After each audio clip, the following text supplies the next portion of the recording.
What's up? What's up? What's up? What's up? What's up? What's up? What's up? What is up? How are y'all doing tonight? It is Saturday, and it is so good to be back with all of y'all. I have missed y'all so much. Your boy was down and out for a little bit. I don't think I caught the bug that's been flying around. I think I caught another bug, but either way, I didn't like the bug. Okay, but we are back in action. Welcome, everyone. I am your host, Emmanuel Eman Noisette, and today we are going to talk about some of the entertainment news. Actually, since I've been away for a minute, we're going to talk about a lot of the news. So I'm going to go all the way back because there were a couple things I wanted to talk about in the past that obviously I didn't get a chance to talk about. So we're going to go back and then we're going to fast forward. What do we have to talk about? We got some DC, man, DC. Ooh, DC been struggling. Whoa. Okay, so we got some DC issues we got to talk about.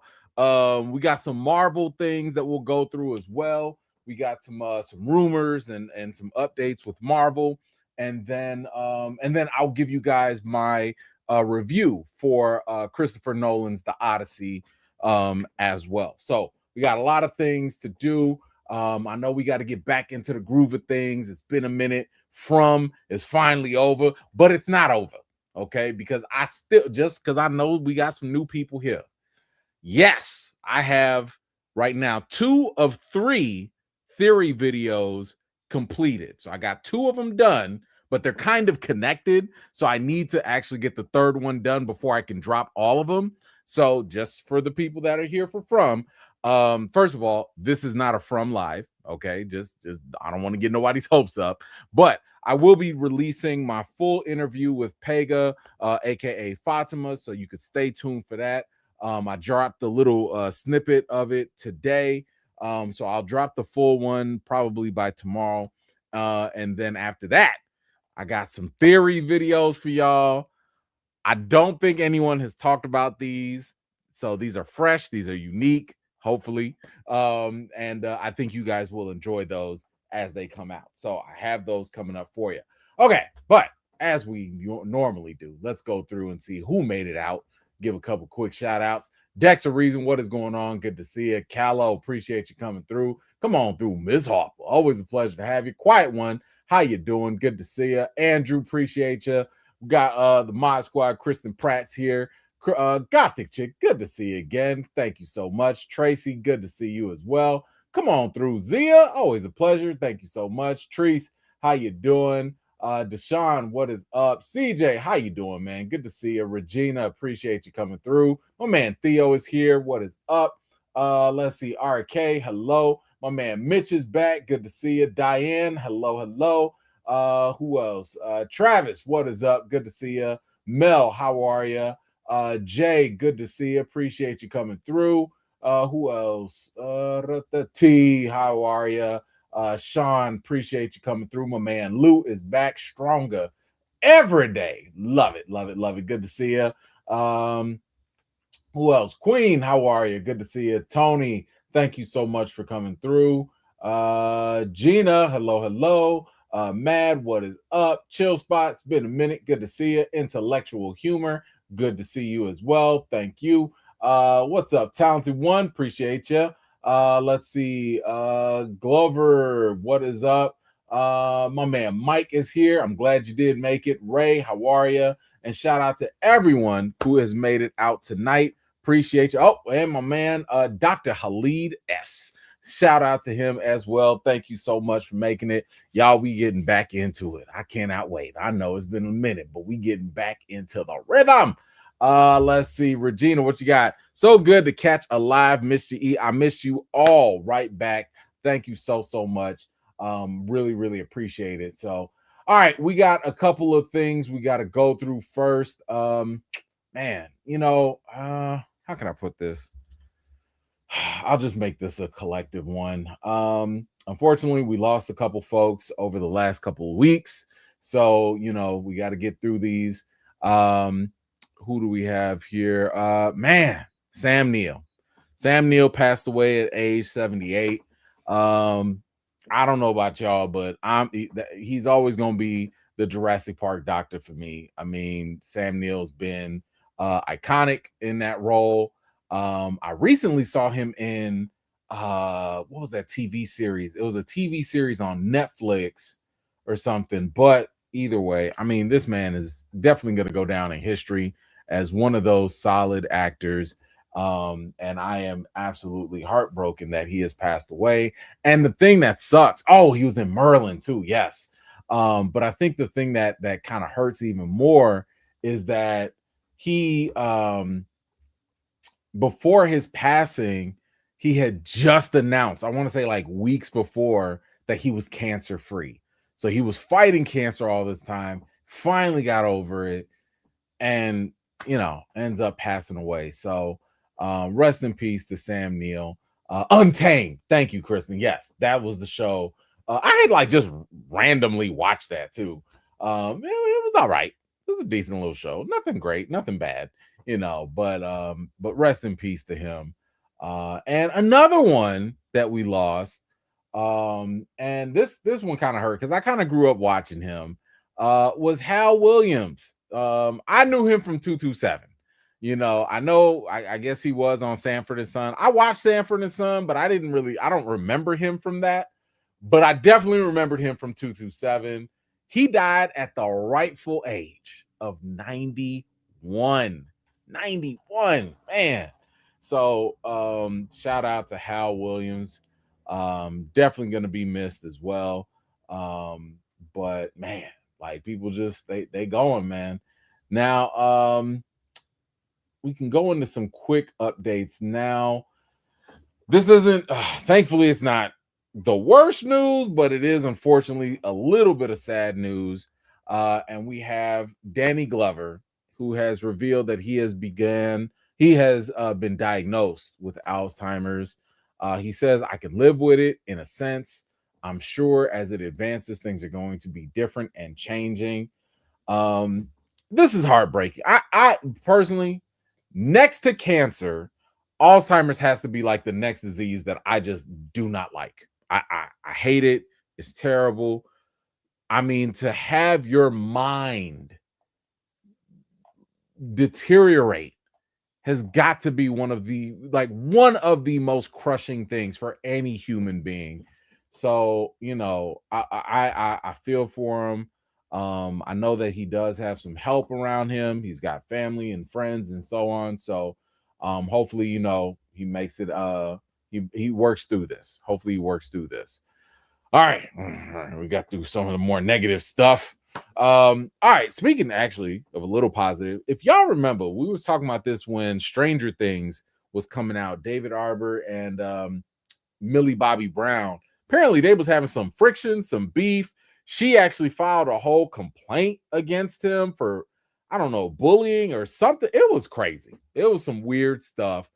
But apparently all that's gone because Millie Bobby Brown and David Harbour will star as father and daughter in a new Netflix series from Jack Thorne. The film follows a FBI agent who is forced back into the field when his estranged daughter vanishes on a mission.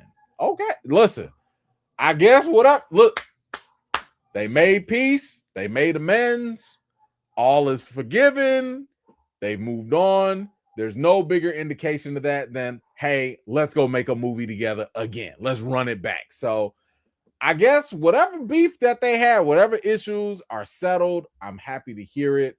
I like to hear that, people don't have these kind of conflicts. So good for them.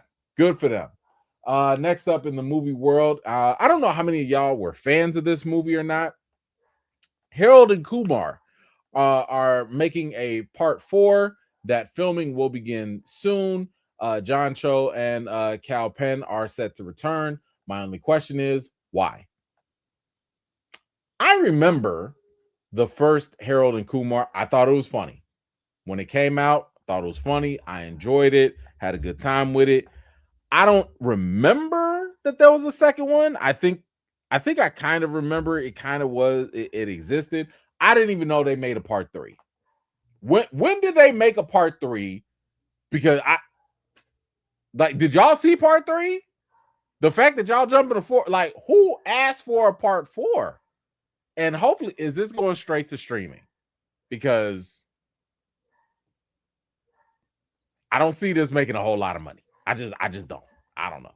If y'all are excited for Harold and Kumar, though, please let me know, because I just did not think that this was something that was needed or even like requested, or like people was like looking for it.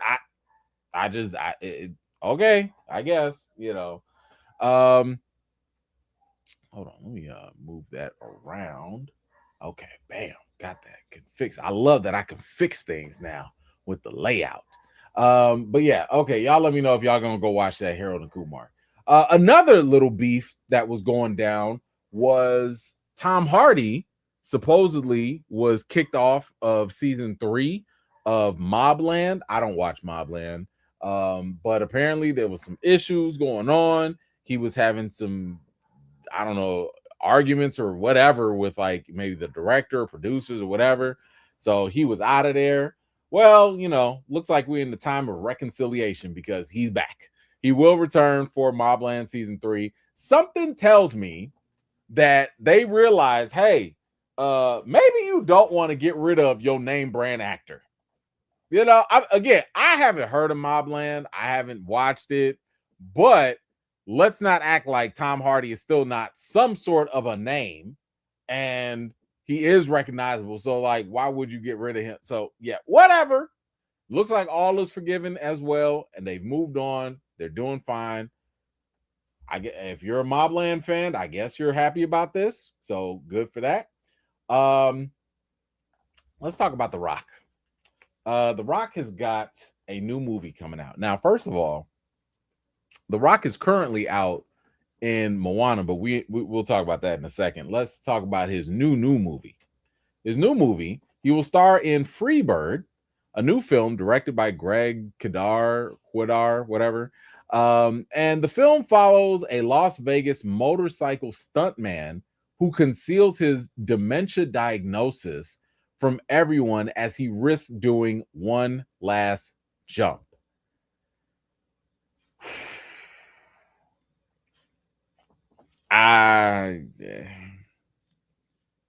Y'all know I like The Rock. I've been a fan of The Rock for a long time. I don't know where this is going. One thing I have had a question about with The Rock has been his film selection. His film selection, unless it was something with Kevin Hart, or unless it was something with the Fast and Furious franchise, like, this sounds like it'll be a movie that would be an actor's dream. So what I'm going to say is, I think that this is good for The Rock because he does want to try and expand his acting range and ability. So that's good for him. What I think kind of lacks is nothing about this makes me want to watch the actual movie. So if he's trying to continue this push to be viewed as a serious actor, and if he wants award nominations and stuff, okay, good luck. I wish him the best. I just don't know if this is going to get the people going. Speaking of which, that was kind of the case with Moana. Moana debuted, came out with a 32% on Rotten Tomatoes. Yikes. Well, what are they at now? Okay.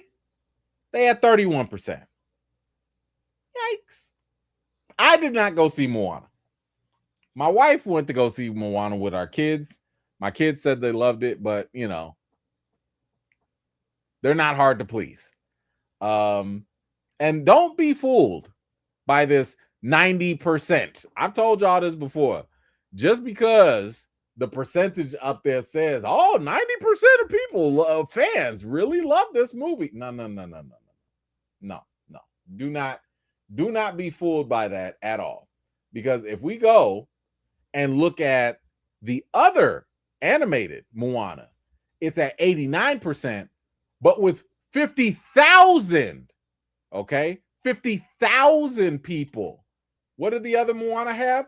1,000. There's a very big difference. There's a very big difference. So don't let them percentages fool you. Always look at the total numbers as well.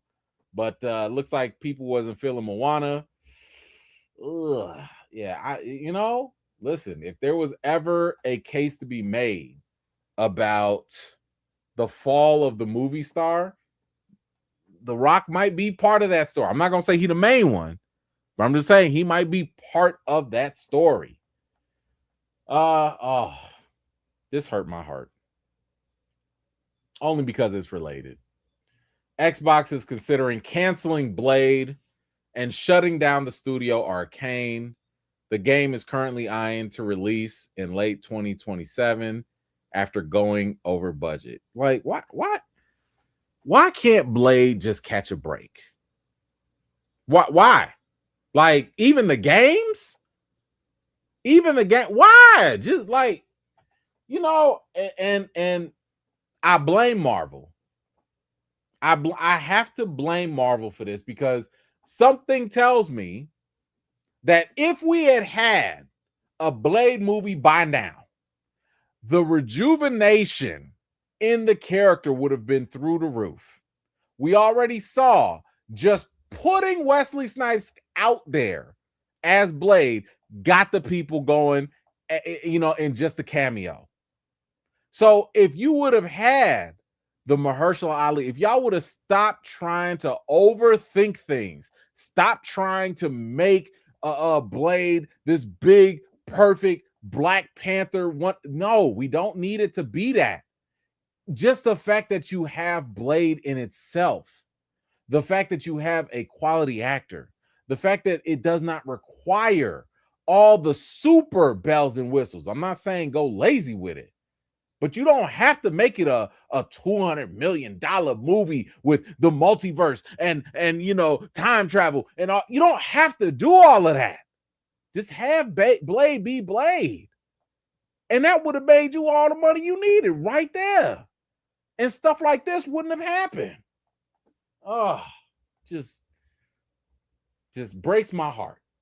Because somebody, some executive somewhere is going to be like, see, told you black don't work. Terrible. Terrible. In some Emmy news, apparently, y'all been talking about this show. Widow's Bay has been nominated for 19 Emmys. All right, I've heard it loud and clear. I have to start watching Widow's Bay. I hear you. I shall. Okay, I will get on it because 19 Emmys. Clearly, you've been doing something right. So I am going to watch it. I'm not promising I will cover it. I'm not promising that, but I will watch it. Okay. Now that I'm not completely done with From, but close enough. I got a little bit more time to actually watch other things. I'm actually watching Vox Machina right now. I love Vox Machina. It's such a good show. But I will be watching Widow's Bay for sure. Speaking of Prime shows, Invincible season 6 has started voice recording, and season 5 will come out in 2027. Listen, this is what we've needed. This is what we've always wanted.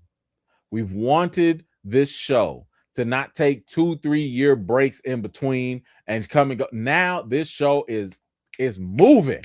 Okay. Now we can get Invincible probably every year. They've been greenlit for like multiple seasons ahead of time. Clearly, they know they got fire. They know they got fire on their hands. The second that boy Thrag hit the scene with his faded up Caesar cut, this man said, I'm about to wreck everybody. Okay. Listen, I can't wait. I can't wait. So I love this news. I love the fact that we're getting Invincible sooner and we're getting it more frequently. I'm here for this. I am here for this. What else? Oh, here's another show. And y'all tell me if y'all have watched this or not. I have it in my watch queue, but I haven't gotten around to watching it yet. It's on HBO. Task with Mark Ruffalo. So I have watched Mayor of Easttown, right? And apparently they're doing a crossover because Julian Nicholson is going to reprise her role of Mayor of Easttown and in a role in Task season 2. So it's been a minute since I've watched Mayor of Easttown. That's a great show, by the way. Go watch that if you haven't. But now I kind of need to go watch Task. I heard Task was cool. I heard it was all right. But now that they're doing this crossover, I'm interested. I want to see like how they make that work. So hey, we got something right there that possibly can work. You guys, if you've watched both shows, let me know if you like the idea of them crossing over. Does that make sense at all? I don't know, but we'll see. We've always talked about how streaming, well, I've always said this, streaming is about to become basically the new cable. It's about to be a whole loop after a minute. But now it looks like that's going to be more true than I ever thought, because Netflix has discussed adding live channels and streaming bundles to their homepage. Streaming bundles would include sell subscriptions to other services through the Netflix app. So, maybe they'll have something like, hey, watch Hulu on Netflix or watch HBO on Netflix. And then, you could subscribe there, I'm assuming. And they'll also have live channels, which would include ones that constantly stream movies and TV shows from the same genre. Now, I like that idea only because if you're the kind of person that likes romantic comedies, and if there's just a channel of straight, romantic comedies, good. If you like all horrors and then you just want to kind of keep the horror channel together, good. I like that. But damn, this looks like cable. This looks exactly like cable TV.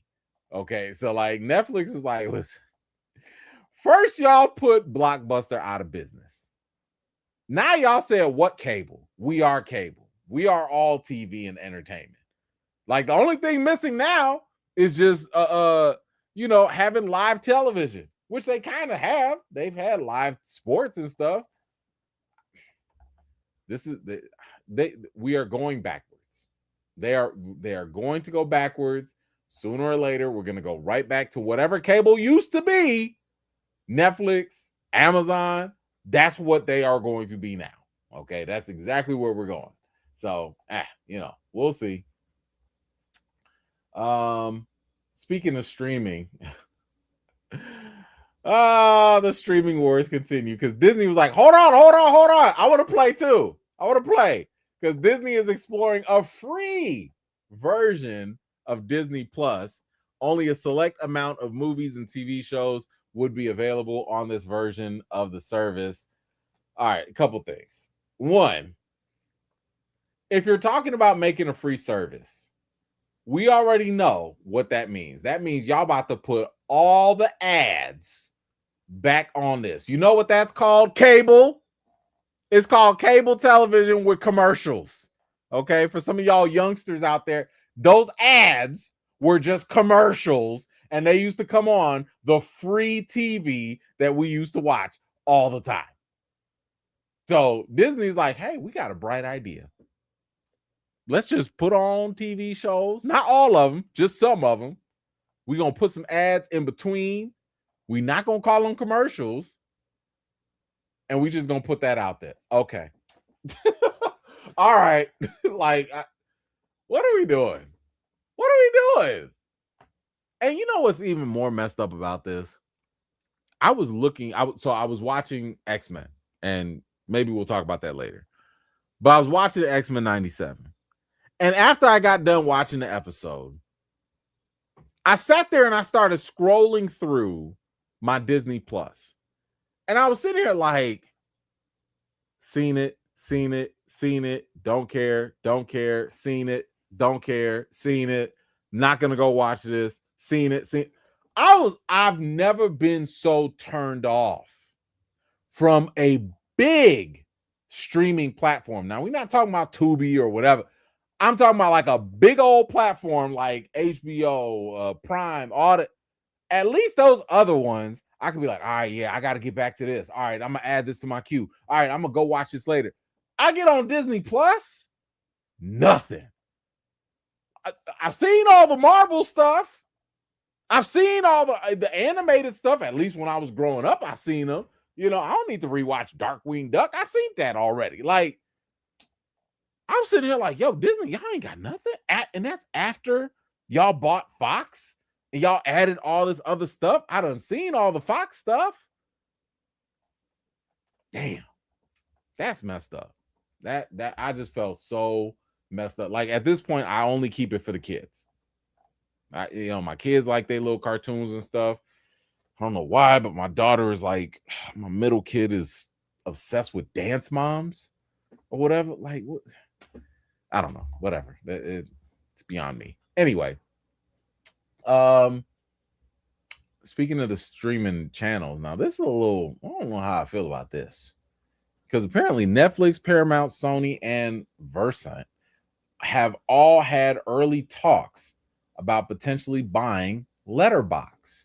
Now, for those of you that don't know, Letterboxd is it's an independent site that basically anybody can go on there and, I don't want to say pretend to be a film critic, because everyone can be a critic, but it is a place where you can go and write reviews, you can rank movies, you can basically create your own, profile on everything that you like, from TV series to movies and so on. So it comes off kind of awkward that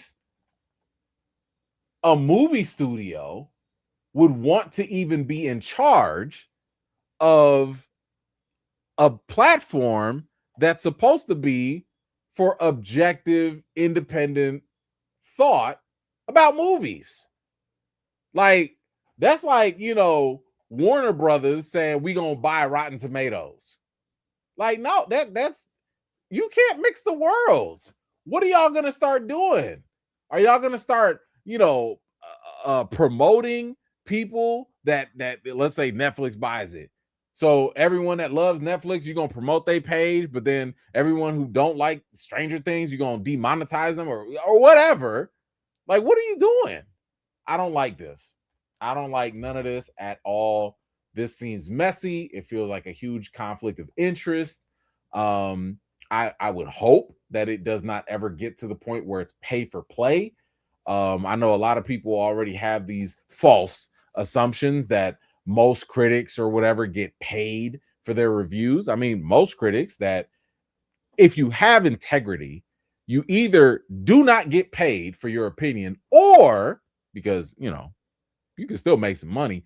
If you are getting paid, you at least make that very clearly known so that the audience knows, hey, this is a paid review, whatever, right? So I don't like the sound of any of this. This sounds messy, like I said, and I hope it just does not go through. I think we talked about this before, but apparently Michael has become the first biopic in history to pass $1 billion. And of course it should. It's Michael. It's Michael Jackson. I've talked about this before. There's no one else on this planet next to maybe Jesus that is as well known for this long, at least in our lifetimes, that is close to Michael Jackson. Like, Michael Jackson is that guy. He spans generations. I still see people to this day creating fan accounts, or literally, y'all tell me, it's one thing if people want to dress up like Elvis. We know Elvis impersonators, whatever.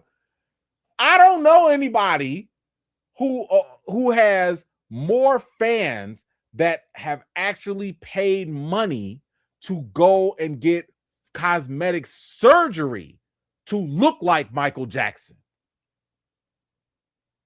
I've heard of people dressing up like Elvis, but I don't hear a whole lot about people saying, hey, doc, give me a fat stomach and do this with my face so I can look like Elvis. They do that for Michael Jackson. That's wild. That is wild. So I don't know. I mean, congrats. And the crazy thing is, there's a part 2 coming. They still got more to do. So it's a whole lot. I don't know. It's a whole lot. What else? Oh, there's a Carrie movie coming up. And this one is going to be made by Mike Flanagan, who did Midnight Mass. He did, what is that, House on Haunting Hill? Or no, he did something else on Netflix. I forget the name of it. But what was it? Maggie's Game? No.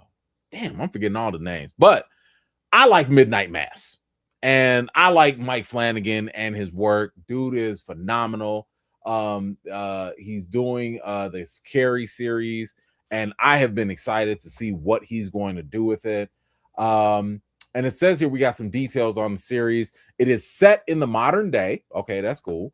And explores teens' relationships with technology. Oh, that means social media cyberbullying is definitely going to be on deck. It will introduce various other characters with their own abilities in each episode. Wait a minute. They're going to have the Shining? We going to have like some Shining on Shining battles? Listen, I'm okay with this. I like that. It will change a lot of the book's key moments, including the events of the prom being different. Okay, so we're going to have a different prom. My wife's favorite part. They're all going to laugh at you. They're all going to laugh at you. They're all I don't even want to say that around her because then she's just going to start repeating it. But this releases this fall on Prime Video. I like the sound of this. Modern day, you're changing stuff from the book. So if you are a fan of the Stephen King book, it is going to be a little bit different. I trust Mike Flanagan in terms of making things a little bit more nuanced, and he does scary stuff very well. I'm looking forward to this. I want to see. I'm really liking the other characters with their own abilities. Like, what does that mean? I'm like, are we going to have more Shining people? Are we going to have more people with, because she has what was it, like telekinesis or telekinetic or abilities or whatever. She can move stuff with her mind. Gerald's Game. Thank you. I was thinking of Maggie's Game. Gerald's Game. Thank you, CJ. But yeah, I like the sound of all of this. I will be watching. And if they can come, and who said that? Andrew. Yes, absolutely. Listen, if Mike Flanagan can do a fraction of what they did with Welcome to Derry, count me in. Count me in. Let's stay with the horror. Let's stay with the horror topic. Y'all know I love me some horror. Y'all, A Nightmare on Elm Street remake is in the works at Paramount. Ooh, the film will adapt Wes Craven's original screenplay again. I think it's time. I think it's time. Now, they have tried to reboot Freddy multiple times, and it hasn't worked. Now, I like the fact that in all the remakes that we've gotten with Nightmare on Elm Street, they've never compromised who Freddy Krueger is. I love the fact that Freddy Krueger is one of, like, unlike Chucky, right? If you watch Chucky, they've kind of, in my opinion, they added more humor to him. You know, like they've tried, they've given him a more political, socio-political angle. And I get it, that's for entertainment. But to me, when you have a villain, Michael Myers, Freddy Krueger, Jason, you got to keep them straight, pure embodiments of evil. They have to stay just evil. We don't need no rhyme or reason, you know? So I liked the idea that when, even though the movie wasn't very good, when they redid the last Freddy movie, and they was like, oh yeah, nah, he abducts and, you know, SA's children. I'm like, yo, what bigger monster is there from that? That sounds like a monster to me, you know? So I'm like, yo, I love the fact that they are keeping it 100, that Freddy is a bad guy. Now, you can keep some of his sick humor because Freddy is hilarious. Freddy can crack some jokes. I'm okay with that. because his jokes are usually in a very demented, still evil way. So I'm with that. So, and on top of that, we've got to get back to making these things true nightmares. Because I watched the Freddy movies when I was a kid, and one of the things that always drew me to it was the fact that they were always messing with your mind, and Freddy was like the king of nightmares, messing up your whole reality. And I love that, right? I love that because anything was possible with today's technology, with our current, advancements in filmmaking. Y'all have got to update all of that stuff. Y'all have got to make me think that this dream world is something that could be super imaginative and scary at the same time. So I'm rooting for this. I love it. I hope that they, really make sure that they bring this home, because I think there's a lot of potential. All right. Lastly, for the updates, we talked about I Play Rocky and how there was going to be a biopic about Sylvester Stallone and his journey in playing and creating the Rocky character. And we had the guy, we talked about Anthony, I don't know how to say his last name, but he was playing the role, and he got the role by basically showing up as Sylvester Stallone and bothering people and basically he was hustling. Okay. He was doing all the hustling that Sylvester did when he was young. So he ended up getting the role. Now, unfortunately, they will not let me play the video. YouTube won't let me be great. But if you get a chance, play the I Play Rocky trailer. This man has the voice. I was shocked. Like, you hear the voice before you even see him. But if you haven't seen him, the man looks like Sylvester Stallone. He looks like a young Sylvester Stallone. If you watch the trailer, my man is doing the Rocky one-arm push-ups. He's got the whole outfit. Like, this is fantastic casting. This, I think, and I know this is going to be a bold statement, I think this is as good of a casting as Jafar Jackson was playing Michael Jackson. Because when I'm watching that trailer and I'm listening to him talk, I'm like, that's Sly. That sound like if you watch any old video of Sylvester Stallone, man, he nails that. So I think that this has got a very good chance of being a solid biopic. And you know what? Listen, another person, shout out to Carl Weathers. They got Stephen James to play Carl Weathers in the movie, who plays Apollo Creed. I've seen Stephen for a minute. Seen him in Run, seen him in a bunch of different movies. Hey, props to this young man. Okay. My man put on a little muscle, And I mean, listen, you got to look like Carl Weathers. Now, he's not as big, but it's no small feat to put on some muscle. He got the fro, he got the stash. I'm seeing a young Apollo Creed here. Okay. And Stephen James is a pretty solid actor as well. So I like this. I think that this has got some good potential of being a solid biopic for sure. But you guys let me know, what did you think about all those updates and stuff? While you're doing that, let me grab some of these comments here. Let's see. Anthony, what you got? Thank you so much. This isn't a regular Friday or Saturday.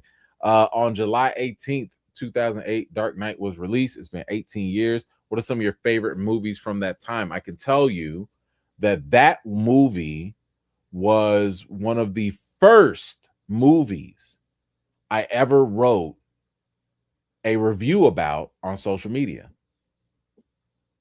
So my journey as a film critic started with The Dark Knight. it's so funny. Like Facebook had pulled it up not too long ago, but I saw that. Oh no, I'm sorry. It's not The Dark Knight. Was it? Yes, it was The Dark Knight. Yeah. I didn't want to get it wasn't Returns. But yeah, it was The Dark Knight. And that was the first time I just wrote a whole blurb and started talking about you know, that's when I started to realize my love for movies. Like I always love movies, but my love to talk about them started with that movie. So fun fact, man. Thank you. So that's my favorite memory right there. JN, what is going on? What up, EFAM? Dave Bautista is the blueprint for wrestlers turned actors. The Rock oversaturated the market with mid, unfortunately. And it's I the sad thing is that to Dave Bautista's credit, he didn't fall for the trap of I'm a big guy, I can only play these type of roles and that's it. Sure, he did do that to get his career going, but he made it known earlier in his career and he made the decision earlier to take acting seriously, take classes, do whatever he had to do to get better at it, to take more challenging roles. And I think that he started that trajectory faster, right? Rock, I think, kind of got caught up in the glitz and glamour of his own showmanship, right? Like, I mean, he was a bona fide movie star. He was at the point where, as long as he was in a movie, people were showing up. They didn't care if the acting was good or not, right? And of course, I've made this argument before. He helped the Fast and Furious, and the Fast and Furious helped him as well. So a lot of those things pushed The Rock to the point where he didn't have to rely on his acting ability for a long time. He kind of reminds me, for my basketball fans, kind of like a Blake Griffin, right? Comes out in the NBA, Lob City all day, dunks, super athletic, all of that. But over time, you can't keep jumping out the building, right? At some point, you're going to have to work on a post game. You're going to have to work on a 3-point shooter, a 3-point shot. You're going to have to work on like defense and all these other things.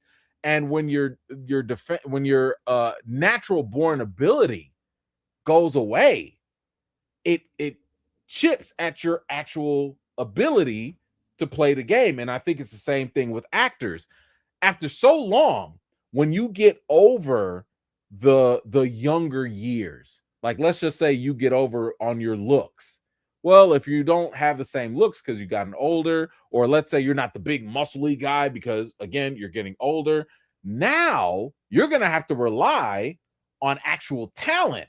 But if that talent hasn't been fostered over the years, you're going to get exposed.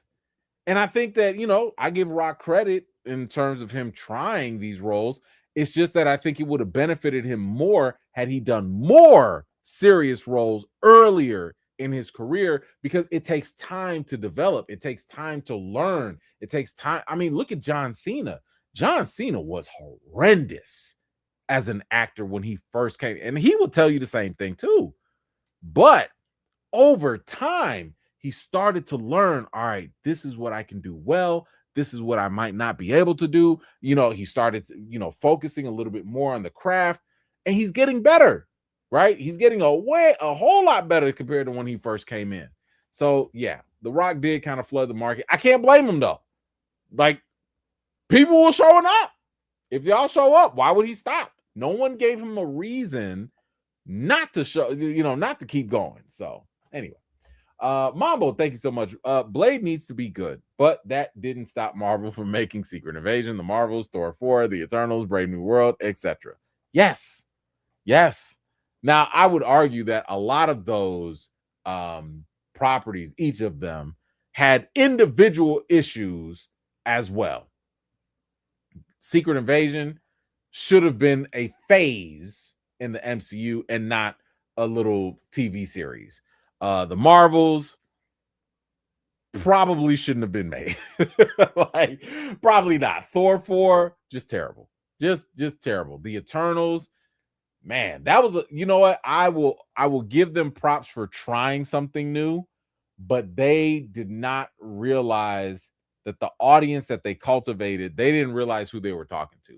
Brave New World, well, I said it in my review. They played it safe. You cannot sit here and all of a sudden take a black man who is now the face of America and you just kind of sort of tiptoe around race. If you don't confront the racial issue the way that the comics did, you don't have a chance. And they barely did that. So, yeah, no. But Blade, Blade don't need even half of the work that those other ones need. Like Blade, again, I'm not saying it needs to be cookie cutter, but you can put the same energy that you put into Deadpool and do that with Blade, and that same energy would give you so many good benefits. But, you know. Quiet One, Darth Maul series and X-Men 97 is the only reason I keep Disney Plus. I completely forgot about the Darth Maul series. Thank you for bringing that up. Now I have two things to watch because X-Men was it. X-Men was the only thing that was keeping Disney Plus alive for me personally. But yes, I've heard very good things about the Darth Maul series, so I need to check on that and get back to that. Thank you. JN, Jafar is benefiting from nepotism from the grave. I mean, I don't want to reduce it to just that because the man put in some good work. You know, I mean, Jafar Jackson has put in some great work as Michael, because that's no easy feat. Listen, the same way people are giving him praise for the work he did, if he was terrible, we would have been dragging this young man. Okay. Flex Washington still can't outlive whatever he gave to us last time, like in that Michael TV movie or whatever. He still can't outlive that. So I can't put the nepotism stuff on there on him like that because he did a great job, you know.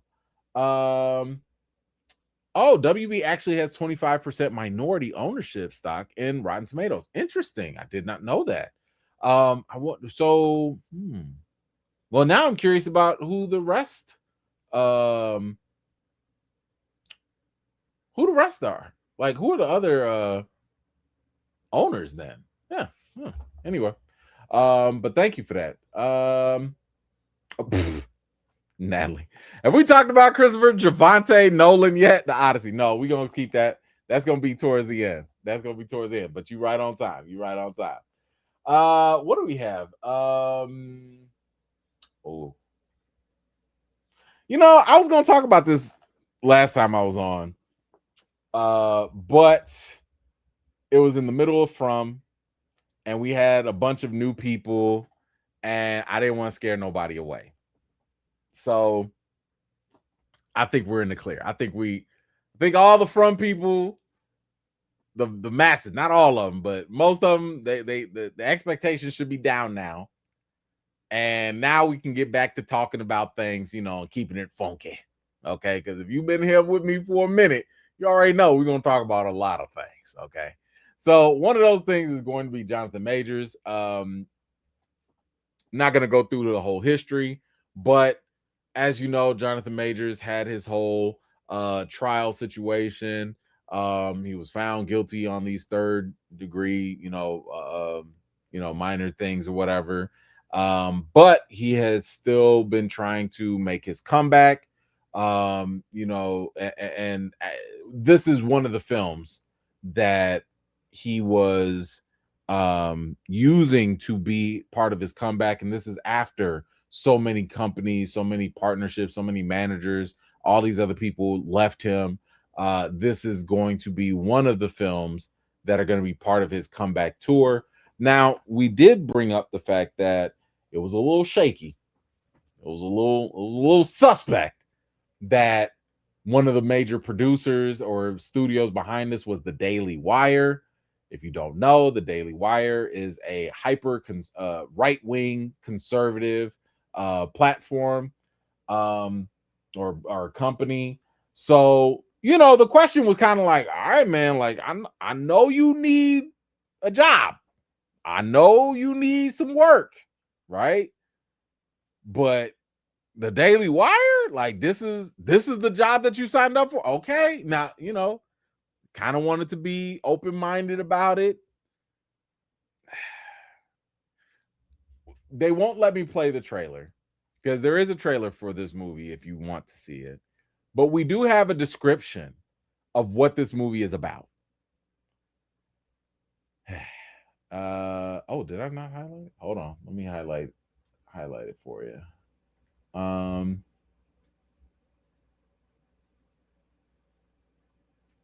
Where is it?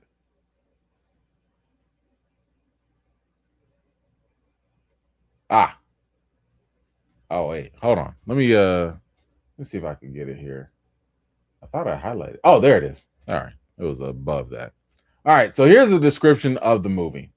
It says, the description of the film, which is produced by conservative podcaster Ben Shapiro and his Daily Wire company, reads: when radical Islamic terrorists, you already know where it's going, radical Islamic terrorists hijack a liberal college's pro-Palestinian encampment to enforce barbaric Sharia law on students and execute infidels in a makeshift caliphate.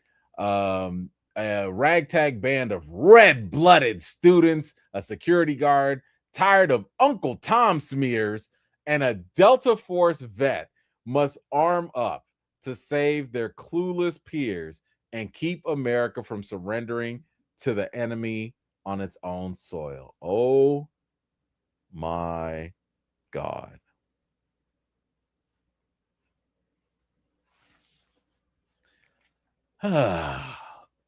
All of this.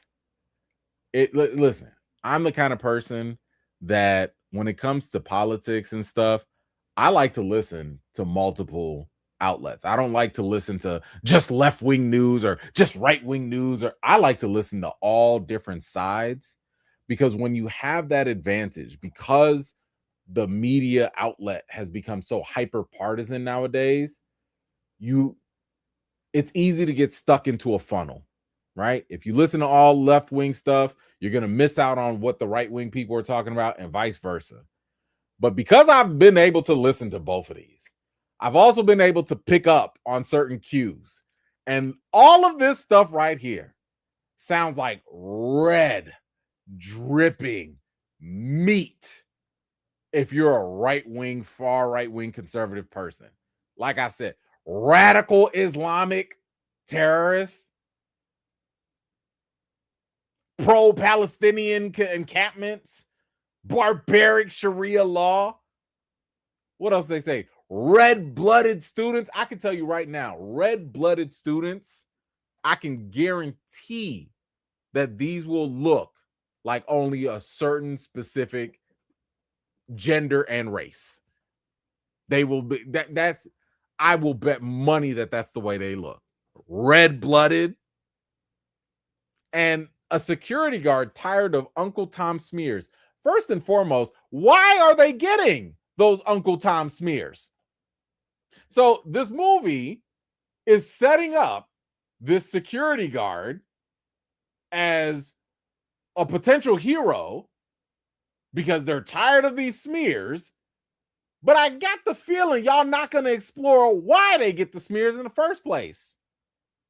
And for those of you that don't know, when people, specifically Black people, get labeled with the Uncle Tom label, that is usually because they do or exhibit or practice behaviors or rhetoric that is anti-Black.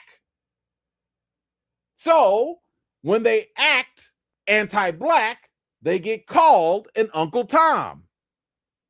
So you're talking about highlighting a security guard who's tired of those smears.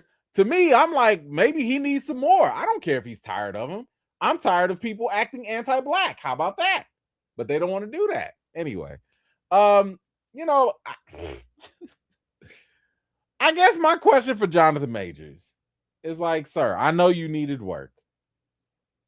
Was Tyler Perry not available? I'm saying Tyler Perry, he giving work to your wife, Megan Good. Tyler Perry is right. Tyler Perry got a whole studio. Tyler Perry got 15 shows every 5 minutes. He's dropping he's dropping another Netflix movie right now. Why did I get married again or something like that? You telling me that Tyler Perry couldn't have helped you out just to get you something, anything? Where Michael? You got a whole buddy in Michael B. Jordan. You was just in Creed 3, like my man literally said, Michael B. literally said, man, I love my brother Jonathan Majors. I work with him again and all that. Come on now. You don't have no friends. You can't talk to Michael B. to talk to Ryan Coogler to talk to something like this.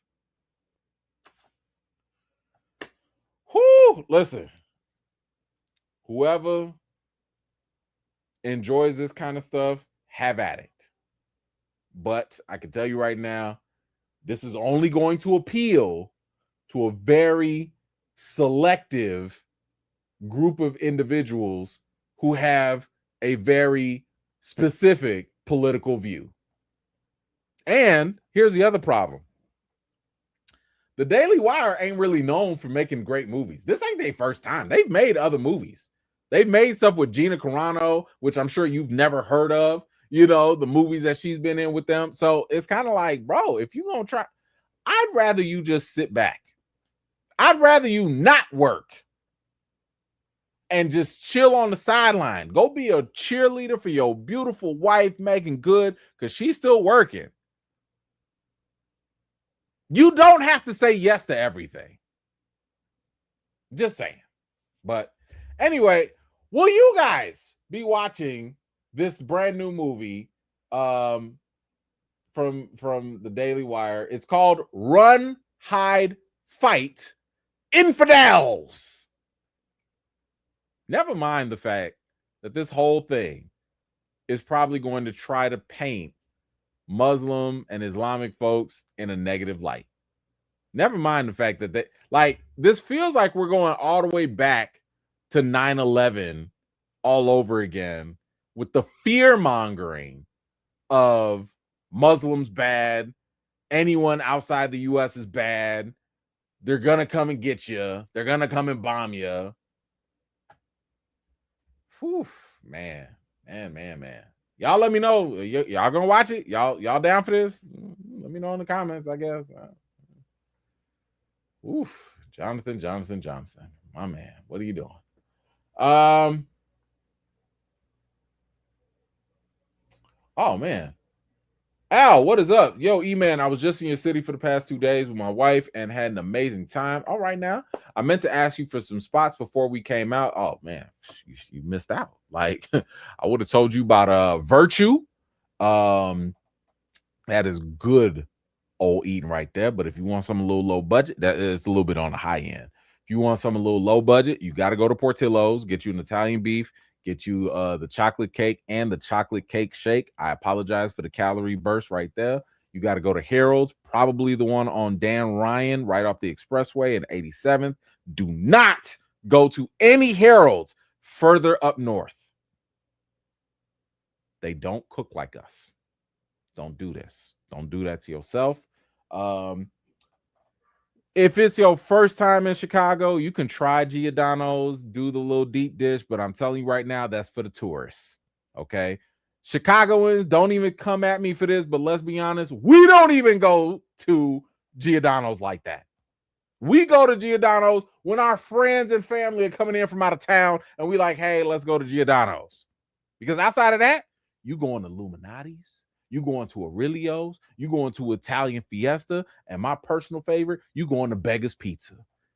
And I'll put our pizza up against anybody, anywhere, anytime. New York, I'm looking dead at y'all. Okay. Chicago is known for its thin crust pizza. Okay. That's the real secret. Okay. Any Chicagoan will tell you this. The deep dish and all that, That's for the outside folks. We be in the places with the thin crust. And I've been to New York. I've tried that stuff. It's garbage. All respect to New York, but it's garbage. I'm sorry, but I'm not sorry because our food is better. Anyway, those would have been those places I would have. I'm coming for all of y'all. What? I've been there. Y'all made me pay $8 for a slice of cardboard. What? Hell no. No. I refuse. I will take New York's other food. I'm not saying all of New York's bad. I'm saying y'all pizza is trash compared to ours. Anyway, y'all can have that fight if you want to. I'm saying what I said, okay? I said what I said. Said it with my chest. Don't get me upset with this. You see what you did, Hal? Al, you done came and started the food war. We moved past this. And now it's like every other year we got to get back into these. But y'all gonna learn. Because I've never heard nobody with sense come to Chicago, eat our food, and be like, man, that wasn't all that good. Shut up. The only place, yes, I'm going on a tangent. I don't care. There's only one place in this whole United States that I would say gives Chicago, I'm not saying they better, but I will say they give a straight run for our money, is New Orleans. New Orleans got some of the best food I've ever had from anywhere you go. Any restaurant in New Orleans is fire. You get you a po' boy, you get some gumbo, oh my God. New Orleans is a problem, okay? I don't want to see New Orleans in the food championships, okay? I need somebody else to eliminate them first. I don't want to see that, but Chicago is best, okay? If you don't believe me, come and try it. And by the way, if y'all do go to Harold's, please don't order the chicken by itself and then put the sauce on the side. You're doing everything wrong, okay? Fried hard, lemon pepper with the mild sauce. Stop playing with yourself, okay? Anything else is uncivilized. I've seen people eat the chicken naked and they be like, no, I don't see what the big deal is because you did it wrong. Why y'all get me started with this? We got news to get to. I'm sorry. It's a whole sidetrack. All right, I'm better than this. Let's get back. God of War. Okay, we're back.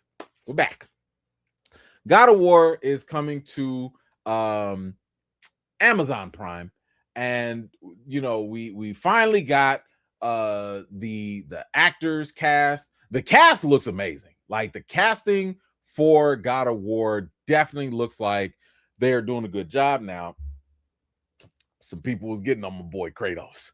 They was getting on my man right there.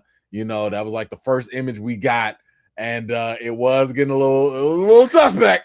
But he's a good actor, right? The actor, I forget what's his name, Ryan Hurst, something like that. He's a good actor. I did get a chance. I think he was on Sons of Anarchy. He's actually in the Odyssey as well. Good actor. So to me, I'm like, you know what? Any concerns people had, I'm okay, because if the acting is good, then we can move on with the rest.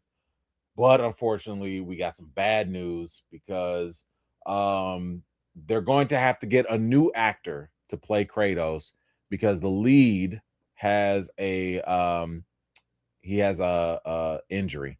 Ryan Hurst was seriously injured on the set while filming. It says that Hurst, who underwent a physical transformation after getting the role, he put on 40 pounds of muscle. 40 pounds. I don't think y'all understand. Do you know how easy it is to put on? It's easy to put on 40 pounds of fat. You could even burn 40 pounds of fat if you get on the right plan and right nutrition. But to put on 40 pounds of muscle, that's hard. Okay. Like, if anybody has been in the gym, and if you've ever heard, and ladies, I'm not trying to pick on y'all, but my daughter said this, so I had to kind of pick on her with this. I remember she started going to the gym, and I tried to give her a couple tips on like what to do with the weight resistance. She's like, oh, Dad, I don't want to get all big and beefy, and I don't want to. I'm like, you're not. Like, unless you decide to work heavy for years and maybe get on them things, you're not going to get beefy. It is so hard. Putting 40 pounds of muscle is almost like saying, oh man, if I work too hard, I'll become a millionaire overnight. Like, it takes work. That's a lot of work. So my heart goes out to this man to get hurt like this. It says here he tore a bicep while doing a stunt on the show. According to sources, he has since undergone surgery and is now recovering. According to sources, while Hurst's full recovery is a priority, the period required for it is longer than the production shooting schedule could accommodate, leading to the difficult decision to recast the role. Damn, that hurts. That hurts. They began filming back in February in Vancouver on 2 seasons. Keep in mind, they got greenlit for 2 seasons, and they were filming those seasons back to back. According to sources, 4 episodes had been fully completed at the time of the incident, and they're still going to end up recasting. Man, look, listen, we have seen recasts happen in the middle of a series. I remember they recast the old dude in Game of Thrones. I forget his name or whatever, but they recasted him, and I was like, wait a minute, wasn't he dark hair with short hair? Well, whatever, So I'm like, listen, I get it. I just feel bad for this man that he's going to miss out on an opportunity of a lifetime. This could have been one of those roles that would have like just defined him, right? Like, this could have been his golden egg, for him to like retire on. But yeah, they're about to recast him, and now I'm sitting here wondering, like, okay, we got to go through this again. Who y'all finna get? Y'all gonna go get the actual Kratos? Y'all gonna get Christopher Judge? I mean, he literally physically played Kratos in the games. He's in shape. He can do it. He's got the voice. Listen, all you need is Christopher Judge to be like, yeah, oh no, that was TC Carson. No, it's Carson. He was whenever he would say Zeus, whenever he was just oh man. Oh, I miss those games. I miss God of War. Oh, and they got another spin-off game coming off with his wife. I think I'll be getting that game too. I gotta get that, and I'm getting the Wolverine game. But anyway, this is sad news, but recasts happen. It's part of the gig, and it is what it is. I mean, I think the good thing about this is we haven't watched these yet, so it's not like we got super attached to him.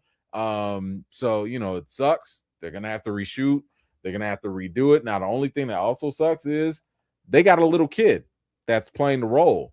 So I don't know how you work with that, because them little kids, they be growing up fast.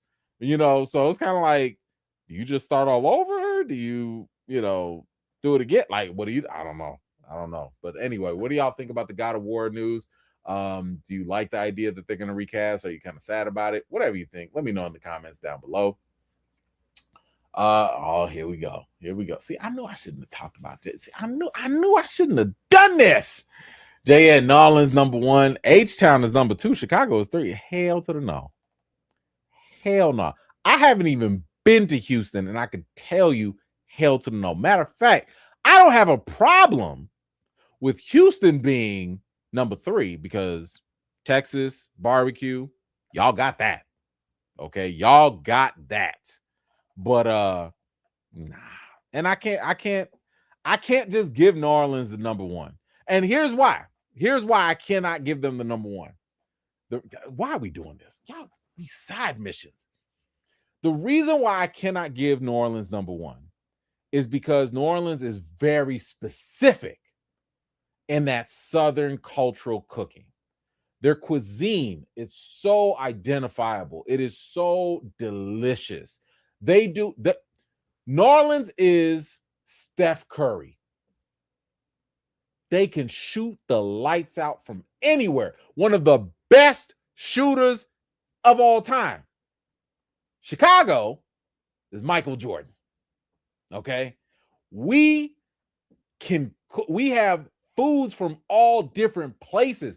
Our Greek food is good. Our Mexican food is good. Our Italian food is fantastic. Our American food, our black food. Chicago got the best of everything.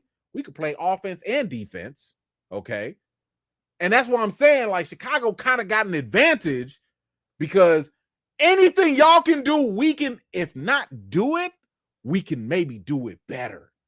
So I gotta still stick with Chicago. I know it might be biased, but you know, I grew up here and I know what it is. I've traveled. You know, it is what it is. Houston. I'm not trying to put no shade on Houston, but I mean, if I want a big old rack of, you know, bison or whatever the heck y'all be putting on the grill, I'll go there for that.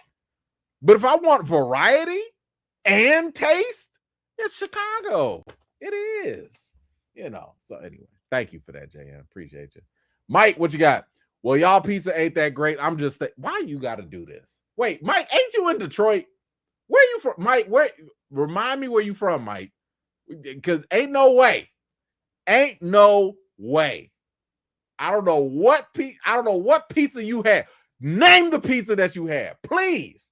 Where? Because if it was from them other spots I told you about, I don't believe you, and you need more people. Oh, I think Mike's from Detroit though. Tracy, what you got? Josh still on the floor over that Jonathan Majors movie. Yeah, I don't know. LA is so terrible.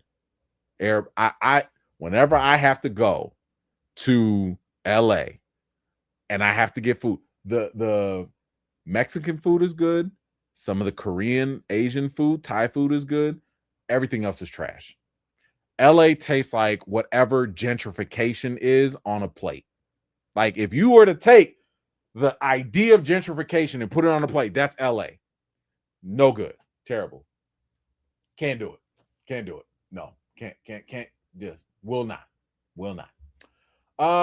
Ooh, man. You know, I be trying so hard. All right. I try so hard to stay out the politics, but man, the politics keep coming over here. Why does the politics keep coming on? We supposed to talk about movies and entertainment news and TV and stuff. Why the politics got to come over here? Huh? I said, listen, we've talked about this whole Paramount trying to buy WB thing. That has been an ongoing issue. And it looks like, you know, there was a whole competition where Netflix was about to win out. Netflix was going to beat Paramount until, you know, the powers that be made things happen, I guess.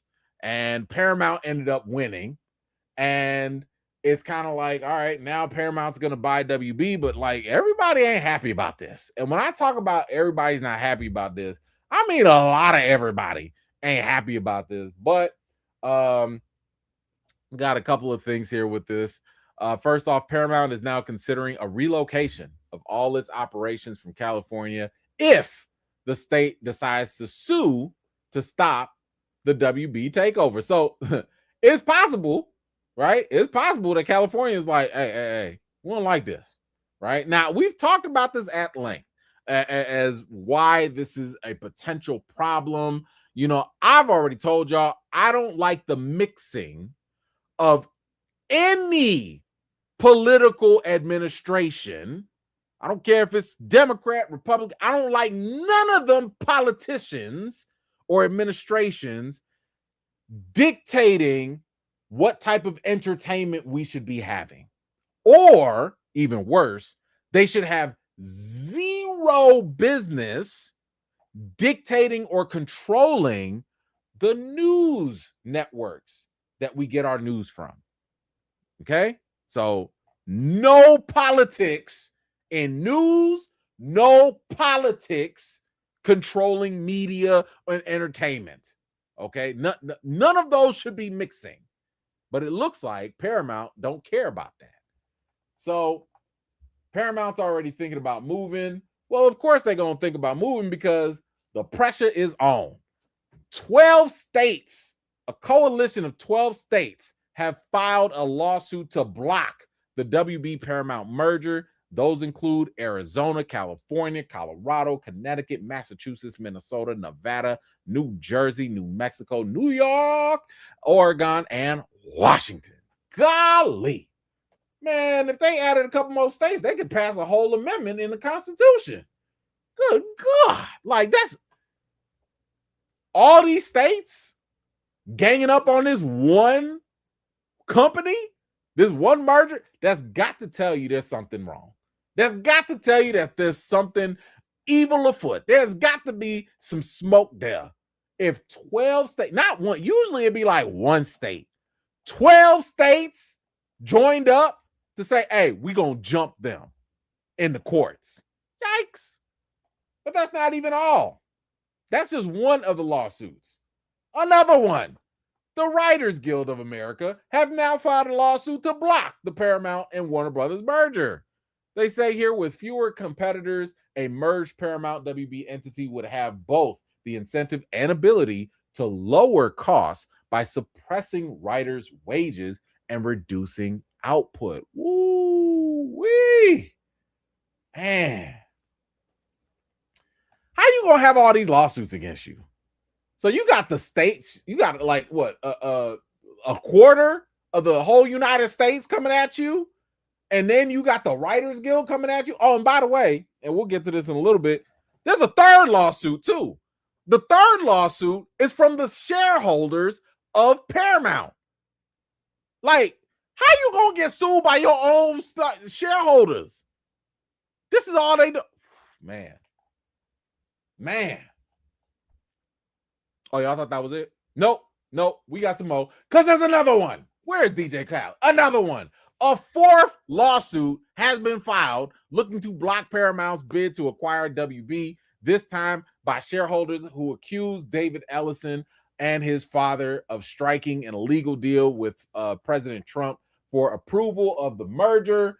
It says the investors claim that the Ellisons promised to make sweeping changes at CNN to greenlight the acquisition. So, in other words, they were going to affect how the news company operated because of their relationship with the president. They also point to an alleged promise for up to $20 million in free ads and a $16 million payment to Trump personally through a prior settlement by the studio's previous ownership to resolve an allegedly frivolous lawsuit he had filed against CBS. So in other words, they were going to find a way to money launder a payment through a settlement through CBS, which Paramount now acquired. So Trump filed some lawsuit against CBS, said, oh, you guys were unfair with this interview with Kamala or whatever. They reached a settlement agreement.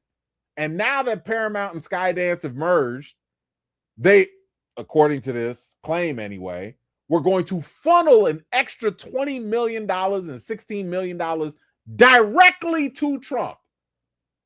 Directly. As a way to pay him off. Corruption. Isn't that how Usher's song? Or whatever Usher said. I don't know. Paramount Plus subscribers are suing the studio for a court order to stop the merger. That was the third one. I'm sorry. I misspoke. I said the stockholders. The fourth one is the stockholders. Now, the third one is Paramount subscribers. They're also suing the studio. How you gonna get sued by everybody? Oh, the states, the writers, the subscribers, and the stockholders are all suing you. Golly. Oh, is that what he said? Seduction? Oh, okay. Yeah, I thought it was the same thing. In the complaint, the investors allege that Trump helped ensure that Paramount won the bidding war for WB and removed regulatory barriers to the deal. You don't say. You don't say. If you follow politics, you would know that this administration has routinely removed all or most forms of regulation that prohibit certain companies from basically abusing their own power. Regulations are in place to make sure that corporations don't go above and beyond and do things that mess you up, especially as a consumer. Okay. And we're not going to go into all of that. But by the way, they got rid of a lot of y'all consumer protections as well. Good luck with y'all votes in November. What else? After receiving regulatory approval, the Ellisons proceeded to remake CBS in the president's image, bought properties he enjoyed, and even hosted events to honor him. Let's not forget, y'all would not be getting a Rush Hour 4 if it was not for the president telling the Ellisons that he wants a Rush Hour 4. Are you comfortable with the president of the United States, left or right, Democrat, Republican, whatever, telling a movie studio what they should make? You okay with that? I'm not. Because the last time I remember a president being involved with a movie, oh God, what president was this? Hold on. Who was the president in 19?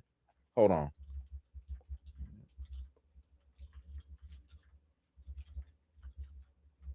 Who was this? Woodrow Wilson, 1915. Woodrow Wilson, while he was president, held a whole movie screening for Birth of a Nation. And I'm not talking about the recent one.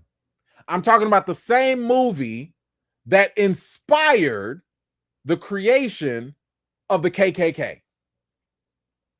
Woodrow Wilson, president of the United States, held a screening at the White House for a white supremacist propaganda film that started one of the largest, craziest hate groups in America. So when I say I don't want politics or political administrations telling media companies what to do, this is what I'm talking about. Because this is the risk that you run. If a studio wants to be left-leaning, let them be. If they want to be right-leaning, let them be. The president, the government should not be dictating that. And according to this claimant here, or the complaint, that's exactly what's been happening. Paramount Global said it would pay $16 million in total to settle a lawsuit from President Trump. The New York Post reported that there was also a side deal that helped seal the pact worth up to $20 million of programming in support of conservative causes, whatever that means. Paramount clarified that it wasn't aware of such terms. However, in clear fashion, Trump later said he received millions in advertising from the new owners of Paramount. It has got to be hilarious when y'all sitting here making side deals, side corrupt deals. And you know, part of this whole hustle is saying, I don't know what happened. And then next thing you know, the other guy, the president's like, oh yeah, I got them millions. Them dudes. The dudes that own Paramount over there, they gave me millions, y'all. Oh well, because guess what? According and thanks to the Supreme Court, you can't do nothing to the president. They have full immunity. They could be as corrupt as they want to be. They can collect money. They can steal. They can kill somebody right in the street if they want to. Nothing will happen to them. But guess what? All them other people around them, all of them can get got. And he just threw y'all under the bus. Well, anywho, here's the other thing that's a little more disturbing. ProPublica reported that the FCC chairman, Brendan Carr, and fellow Republican FCC commissioner, Olivia Trusty, received pricey gifts valued at thousands of dollars from Paramount. And these were tickets to the Kennedy Center honors. So the guy who's in charge of the FCC, who basically approves different things for, things to be aired or not aired, he's getting gifts from y'all now? Says here the Federal Communications Commission has had significant oversight of the studio. It signed off on the Skydance deal to acquire Paramount Global. So, y'all giving gifts? Y'all doing side deals, payoffs? Everything about this sounds corrupt. It sounds illegal. And I don't like the sound of any of this at all. It never looked good on the surface. And the mere fact that you got 4 lawsuits from different angles for different accusations. Can I say it again? Corruption. Boy, please. Y'all let me know. What do you think about all this stuff going on with Paramount? Do you think this deal is actually going to happen? Do you think that this is actually going to go through with this merger? Now, here's a crazy thing, too. WB is fine. That man, David Zaslav, has run off to the bank because Paramount, part of the deal to even get that merger going, Paramount said, hey, we're going to pay, I forget how much it was, but he was like, we'll pay you millions whether this deal goes through or not. So David Zaslav's like, go build me another yacht. We getting paid. We are fine. Because if this merger don't happen, oh well, we got paid. We get back to work. And guess what? We going to sell it to somebody else anyway. Golly, man. Just the mere fact that these millionaires continue to become billionaires overnight. Meanwhile, we out here struggling to pay our rent, pay for some eggs and some gas. Boy, sorry. Got a little too political there. Sorry, Guys, let me know what you think about this whole thing with Paramount. Feel free to let me know your thoughts in the comments down below.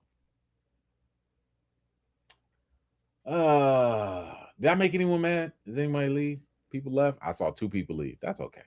Quiet one, what you got? I would have rather seen Jonathan Majors do a 5-minute cameo in Doomsday than that movie. Same.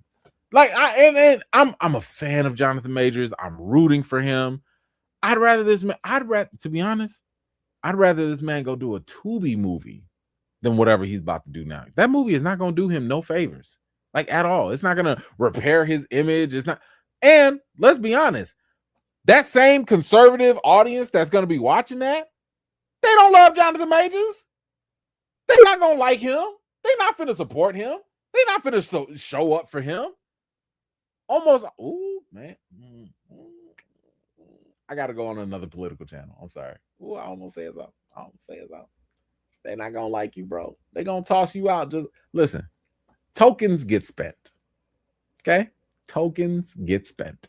I'm not saying he's one, but I'm saying if he were one, he would still get spent.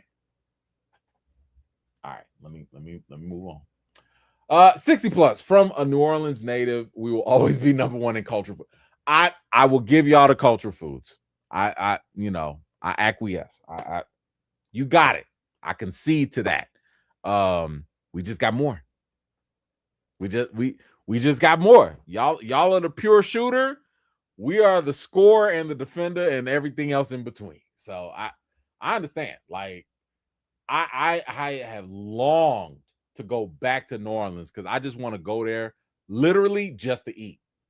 I don't need to go for Mardi Gras. I don't need to go for nothing else.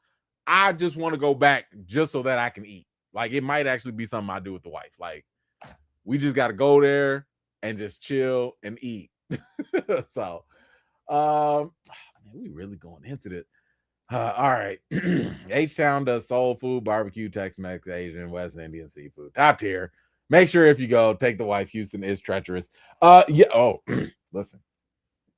I've heard a lot of stories about Texas. I've heard a lot of everything is bigger in Texas. This is what I've heard. I will absolutely be going with my wife. I know we got some friends and family out there in Houston, so that is definitely a place that we are that's on our bucket list to go to together. So yes, I understand.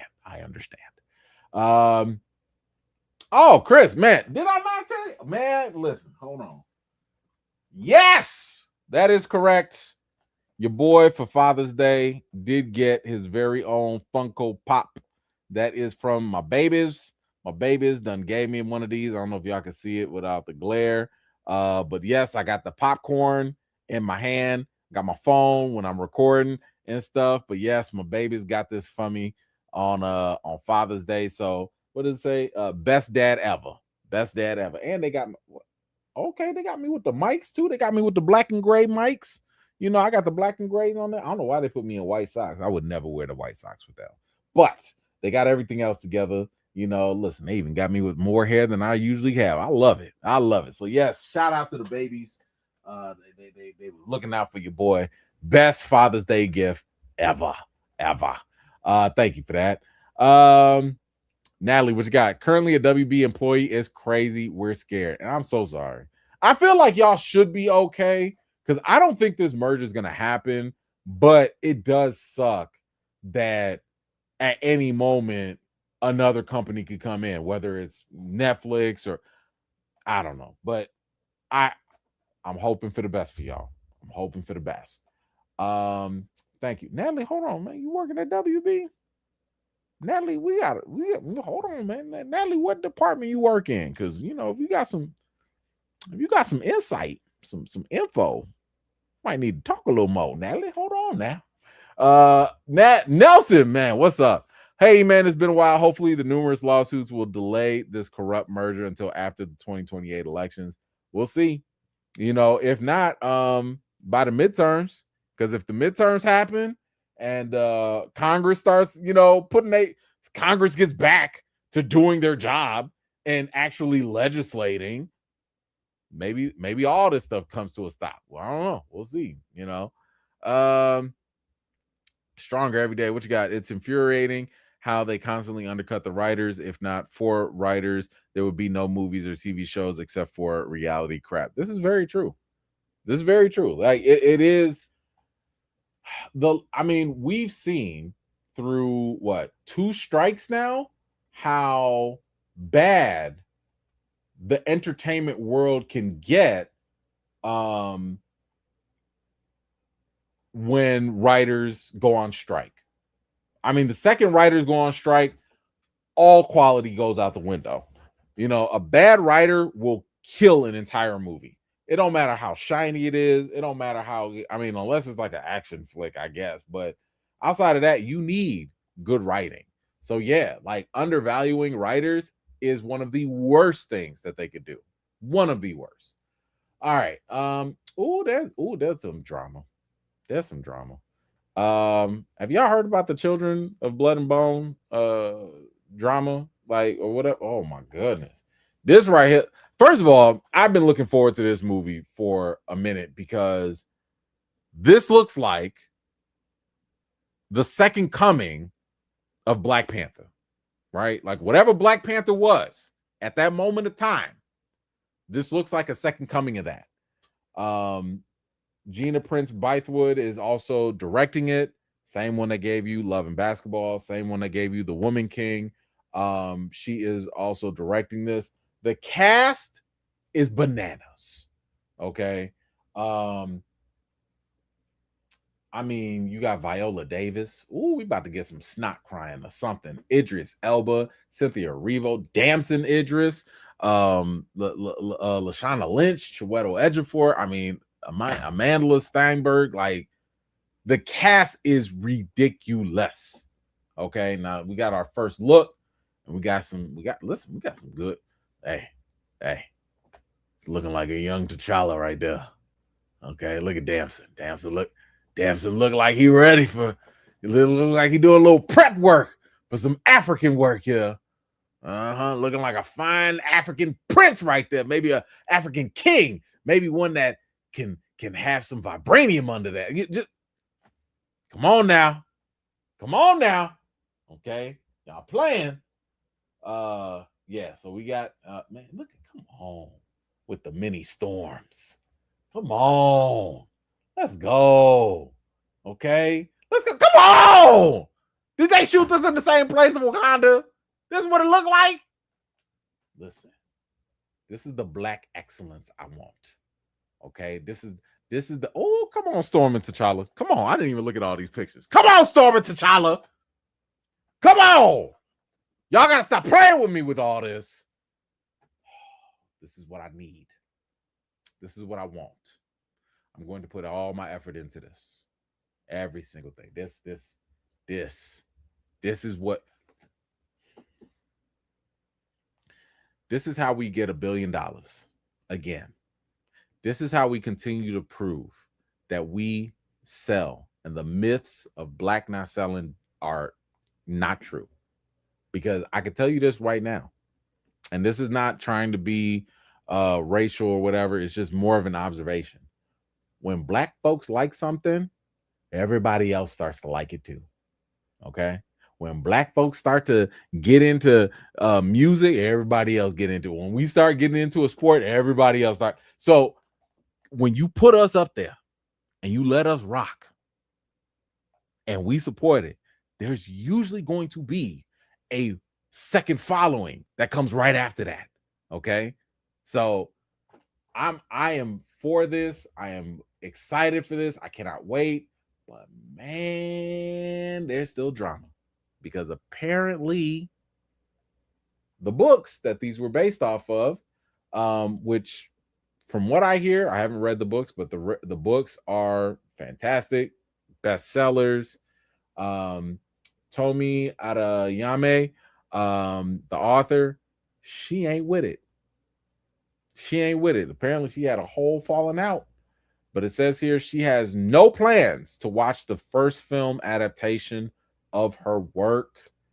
Yikes. And it's gone on. Oh, dang, what happened to all my little highlights? Hold on.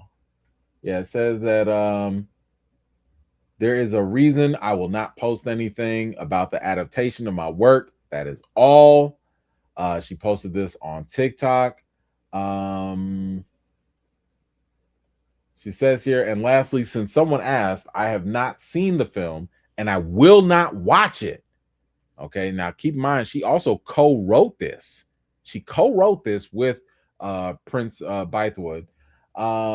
It's been painful holding this back from you all, and I'm sorry if any of you thought I didn't care about us more than any glitter.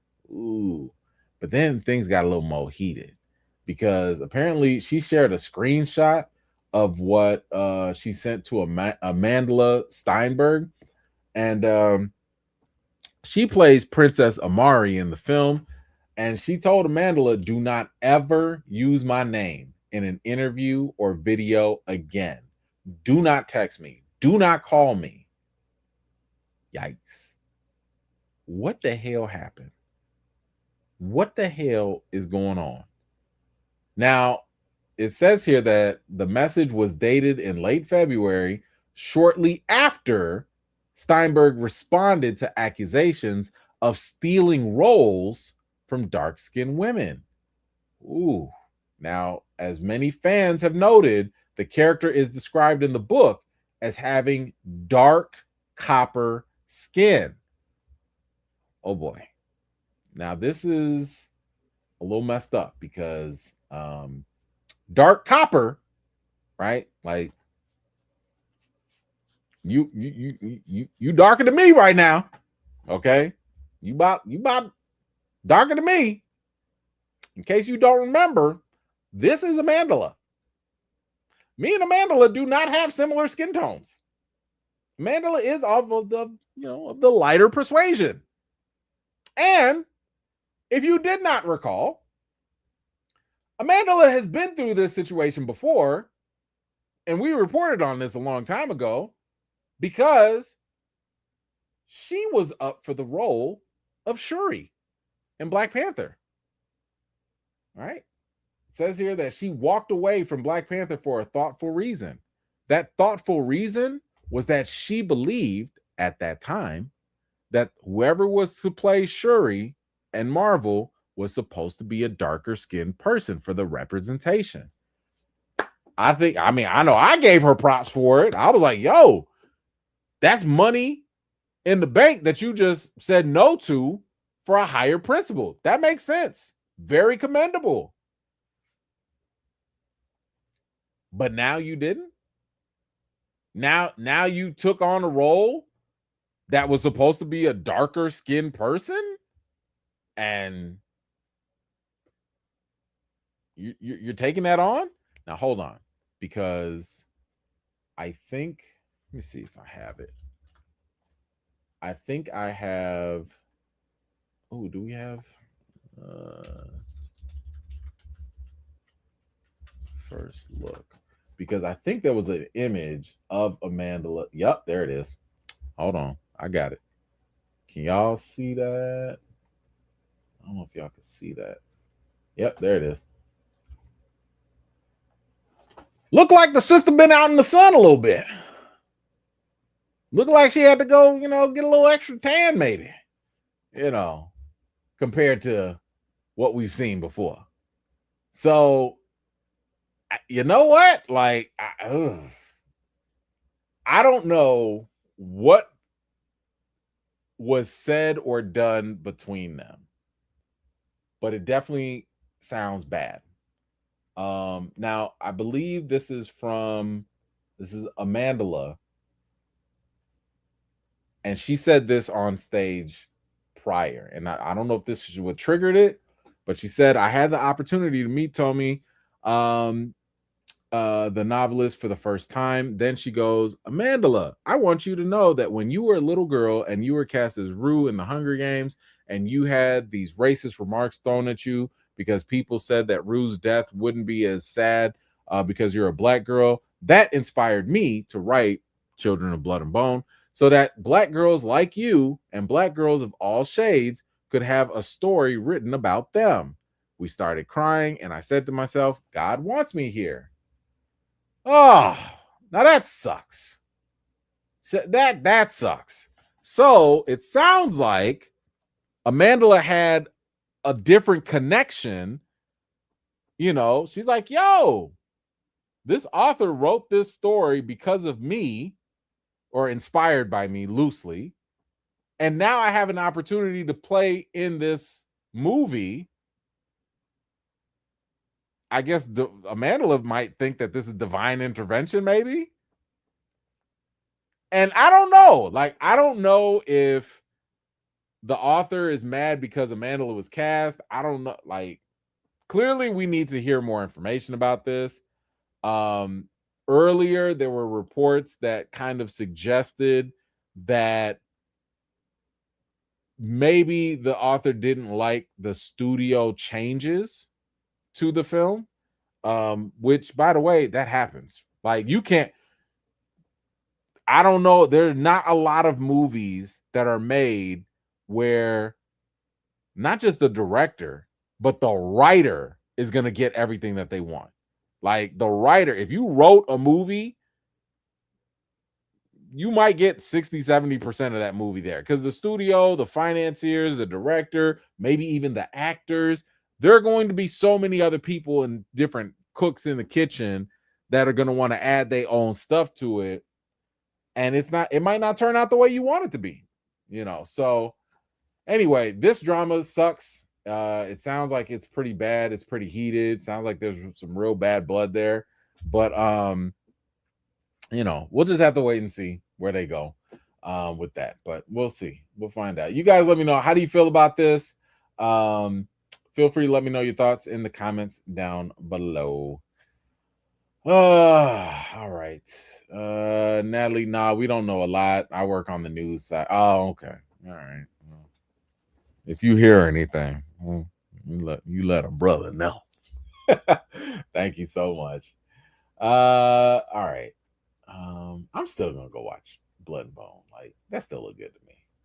Oh, you know what? Since we own DC, let's stay on DC. Whoo-wee! Y'all, what the hell happened to DC?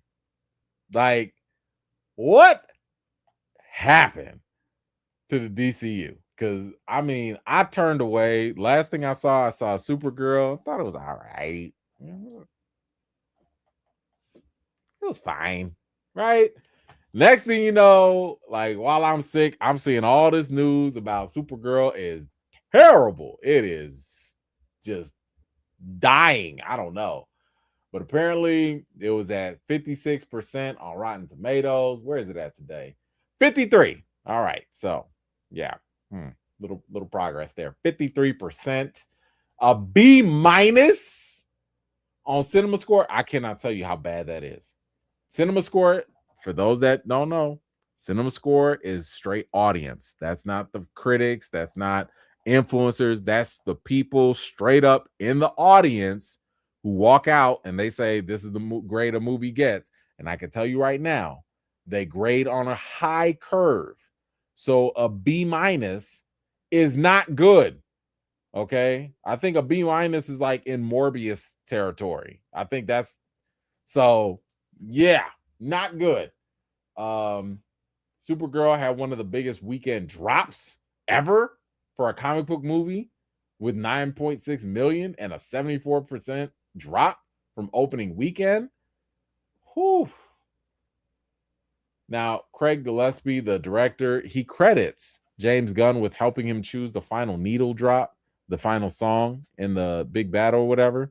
Says it was chosen in the final week of editing after trying 45 different songs. If y'all remember, back when I was doing my review, that was one of my bads because the song choice was terrible. It made no sense. I was just like, what is this? Like y'all doing a big fight scene, it's a big battle, and then you play whatever song that was. I was like, whoever's iPod that is, burn it. Like, throw that away. Whatever's playlist, like delete all of it. Just ugh. Then the big needle drop at the end of Supergirl was originally a cover of Cyndi Lauper's Girls Just Want to Have Fun, and that song choice was also by James Gunn. James Gunn needs to stop. You need to stop. You can't hit them all, Joe. You just can't. You can't. Like, that would have been equally as bad. I would argue it would have been even cheesier if you got Supergirl flying around fighting the bad guys and girls just want to have fun. No, like, nah, man. Like, look, and don't get me wrong. James Gunn has done a good job. And I feel like that's kind of the problem. He's feeling himself. James Gunn is that guy who made good decisions when it came to Guardians of the Galaxy and the soundtrack that he did with that.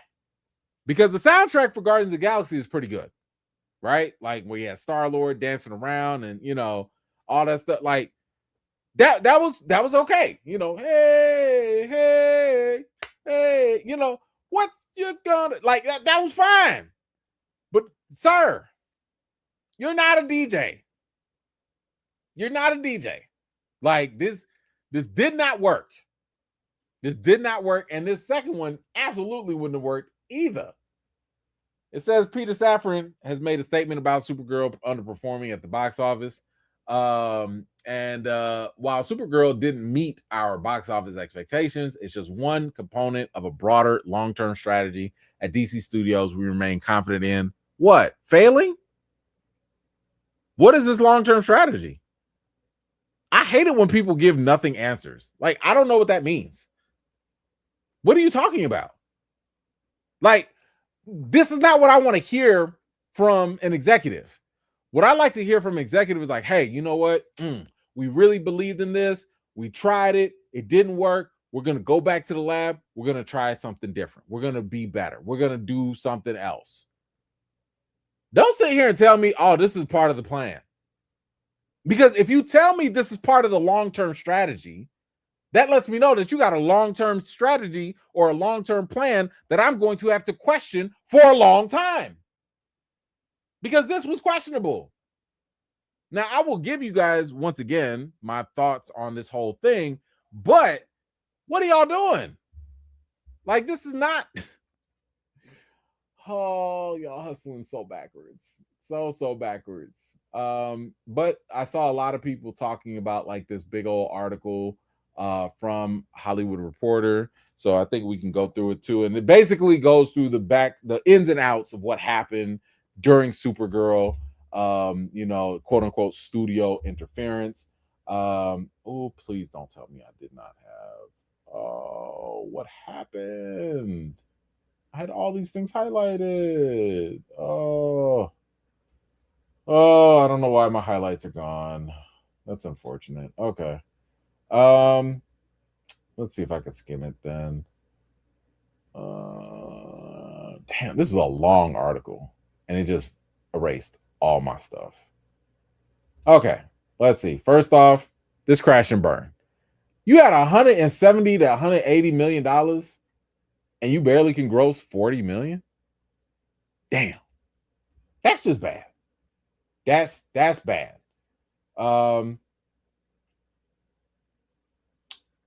Let's see what else. Apparently, James Gunn and the director, they had some creative differences on set, but honestly, that's normal. Like that shouldn't really be something that should be newsworthy. That happens with anybody on sets or whatever. But I think what is more questionable is the fact that this thing had test scores out of audience test scores in those little test screenings. The highest score you can have is 100. This movie came out with a 60, and the highest it came out with after that was 70. You had a D or a C minus movie, and y'all said it's cool, go on with that. Terrible. Let's see. They were not creatively aligned. Yeah, I think that's putting it lightly. Okay, some people say they had a healthy amount of friction. All right, whatever. Yeah, I mean, the fact that they had these test screenings and it only proved, I hate that my mouse keeps scrolling this up. It was just okay. And the studio decided to take matters in its own hands and took charge of the post-production to make its own cut. Does this not sound familiar? Like, y'all have a whole reputation with Zack Snyder, with studio interference, with David Ayer and studio interference. Y'all made studio interference a thing because of that. And again, this is common. Don't get me wrong. This happens with other studios. But what I'm saying is, it is specifically an issue with DC. It was a bit of an issue. It might still be with Marvel as well, because I know Marvel people have been talking about this. Even James Gunn talked about how he will direct a movie, but then Kevin Feige and them will go and edit everything, and the movie's a little different than whatever James Gunn had. So even Marvel does this. And now James, like, you're doing the same thing. You're doing the same thing that other studios did to you.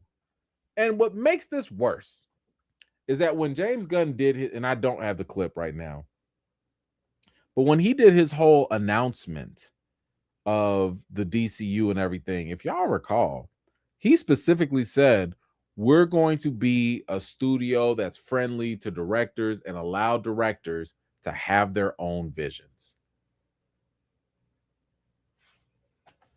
Well, so much for that. Oh man.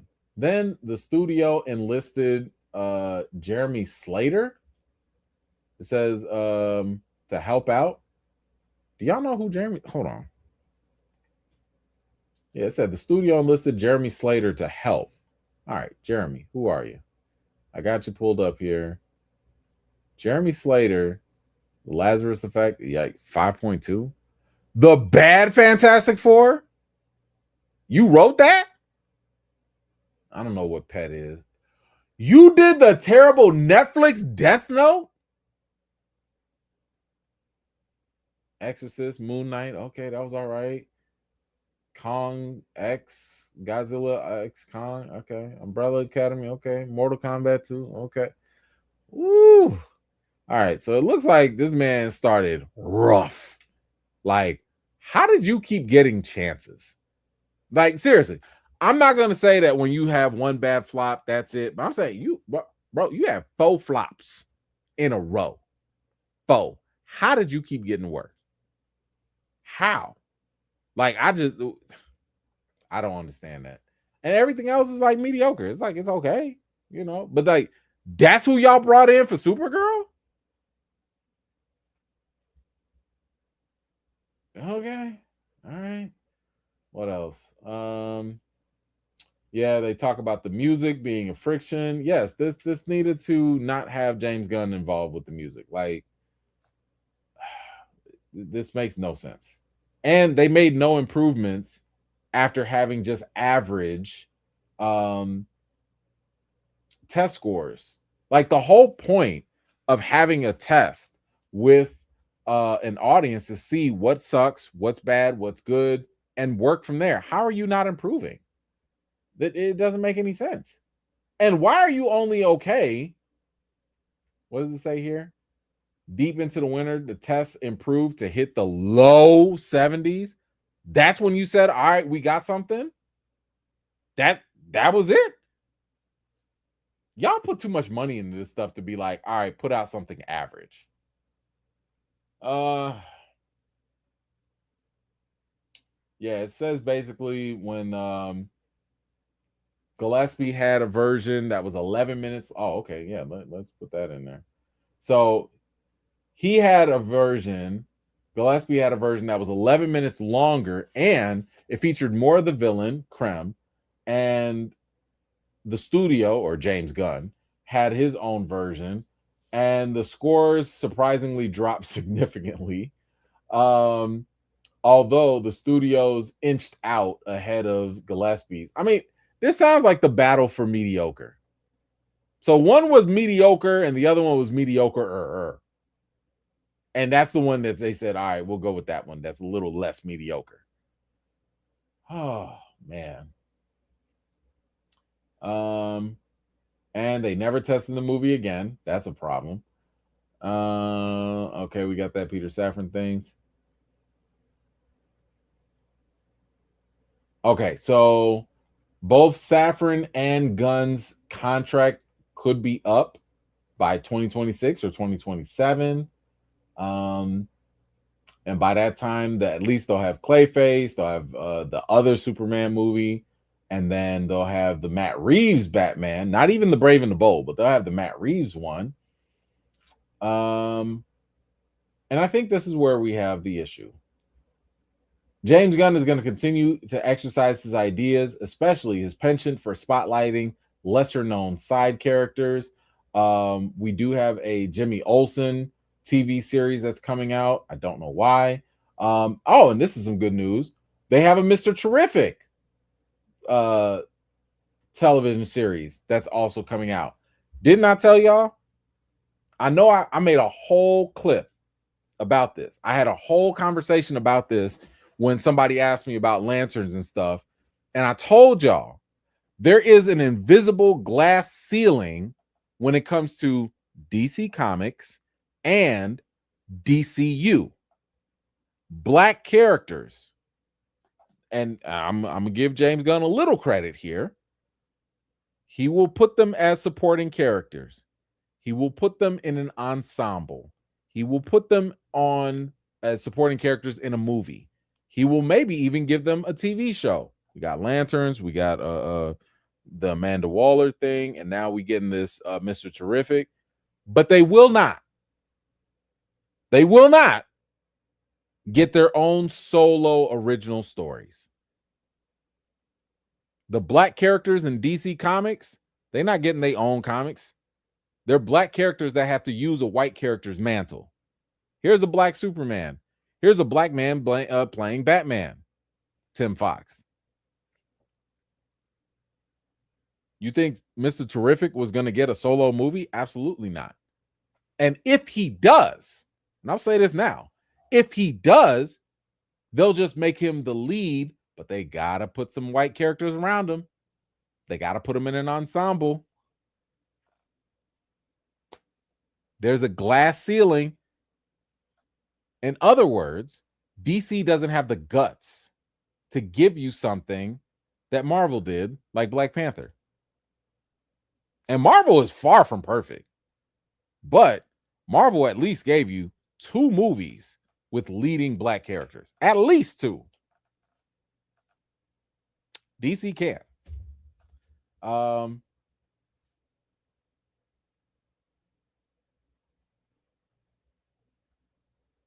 What else? Oh, okay. So they also say here the challenge for Gunn and DC Studios is to navigate the fine line of being a filmmaker friendly while also trusting his strong artistic point of view that's guided him all his career. And it says DC Studios, however, has other challenges looming larger than Supergirl's failure. Um, of course, there's the whole Paramount thing that we just talked about.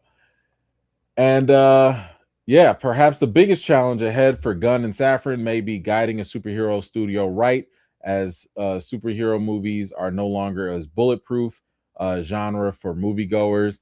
One studio head said that Gen Z does not care about superhero movies. That genre belongs to millennials. Now, I will agree and disagree for a couple reasons. Yes, you're right, especially for us millennials. We came at the golden age of superhero movies at their peak. So yes, that is true. Now I kind of disagree that Gen Z doesn't really care about that. I think that Gen Z is going to show up for Spider-Man. Prove me wrong with that. But I completely disagree with the idea that those are the biggest challenges for DC and James Gunn. James Gunn and the vision of DCU, the future of DCU, the problem is that it is still hampered by the same flaws and problems of the previous regime. And that has been chasing Marvel. The reason why the original WB and the Zack Snyder stuff failed, one of the bigger reasons, was because the executives saw what Marvel was doing and was like, hey, look, we can do that too. And they failed. They interfered. They saw Marvel being light and funny. They tried to be light and funny while Zack Snyder tried to be dark and all that. And it just didn't work. We got a complete mess. James Gunn is being just as guilty of chasing Marvel as the previous regime was. Now, what I liked about James Gunn when he started off, he said, hey, unlike Marvel, now he didn't say this, but unlike Marvel, what he did say was, we're going to make sure that the scripts are great. We're going to make sure that the story is fantastic, because if you don't have a good story, you don't have a good movie. Okay, cool. Right? And yes, it can happen. You can have a good story, and by the time you get to filming it, maybe it just doesn't pan out. But you start off with a good story. That is great. Unlike Marvel, who will announce a whole movie and never show up, Blade. But the thing that James Gunn is guilty of, that the previous multiple administrations were doing, in terms of chasing Marvel, is this idea that you can build with lesser characters. You can't do that. Marvel did it out of necessity because Marvel didn't have the character rights to a lot of their characters. So they had to use, at that time, B and C list characters like Iron Man and Captain America. Yes, they were B and C list characters. Nobody was checking for them until after Robert Downey made them popular, after Chris Evans started doing things. That's when they started to get more name brand recognition than they previously had. James Gunn failed to realize as an executive that you have a lot of baggage with the previous iterations of the WB or of DC that you have to clean up. People had 10 years of underperforming, low, not meeting expectations when it came to a lot of the Snyderverse movies. No, the Snyder fans do not represent the larger population. So it doesn't matter if the Snyder fans love what Snyder gave them. The general audiences overall did not accept it. You cannot have your two largest characters in Batman and Superman and not even hit $1 billion. But then you got a B-level character like Iron Man or others outperforming that. That makes no sense. That's a failure. That is an objective failure. So, James Gunn, yes, you had great success with Guardians of the Galaxy because Marvel needed that. They didn't have any other options. You, on the other hand, don't have that excuse. Right now, you got Batman and Superman and Wonder Woman. You got some of the most name brand superheroes out there, but you decided to kick off your whole universe with, well, Creature Commandos, Superman, and then Supergirl. That's like taking the 10th and 11th and maybe the 6th person off your bench to start your games. Why? Like, and I said before, Superman is recognizable, but that's not where the money relies. The money resides with Batman when it comes to the DCU. And you haven't even given us that yet. People will not know whether they can trust your product if your number one franchise player still hasn't even been seen yet. James Gunn has the responsibility and the expectation to help people believe in DC again. And it's not going to come through a character like Supergirl. Supergirl should be something that comes out 5-10 years from now. Because right now, you have the job of building up the characters that people know and showing us that you know how to handle them better. Because I can tell you right now, if Marvel was able to start all over back in 2008, if they had no character restrictions, you know what they would have done? They would have hit you right off the bat with an X-Men movie, with a Spider-Man movie, just right off the bat, and a Hulk movie. Because they would have gone with movies and characters that they know would hit hard fast. They got lucky. Marvel got so lucky. DC, you don't have that luxury. You're working from behind. The whole Snyder thing kind of pulled y'all from behind. All the bad executive decisions from the studios before, that pulls y'all all like behind the 8 ball. So like y'all really need to sit here and build confidence and stop playing with these lesser known characters. And now you can start, hit us with the Wonder Woman movie. Hit us with, first of all, you really need to start Batman. Everything else should stop. Like, if you want to save the DCU, stop everything. Put Batman Brave and the Bold as your number one priority. The moment that comes out, first of all, you're going to know whether or not it's going to work or not, right? Then you can come out with a Wonder Woman. Then you can come out with a Superman 2. Then you can come out with maybe a Flash, a better Flash. Then you can start to do these things that build up to a Justice League. You have the easiest path to success. You make it harder for yourself when you say, I'm going to do something like The Authority. Why? Why? Why are you taking extra unnecessary risks when it comes to these characters that no one knows when you have A-list characters sitting right there? So yeah, their biggest challenge, James Gunn, DCU's biggest challenge, is to stop playing like they don't have big dogs to play.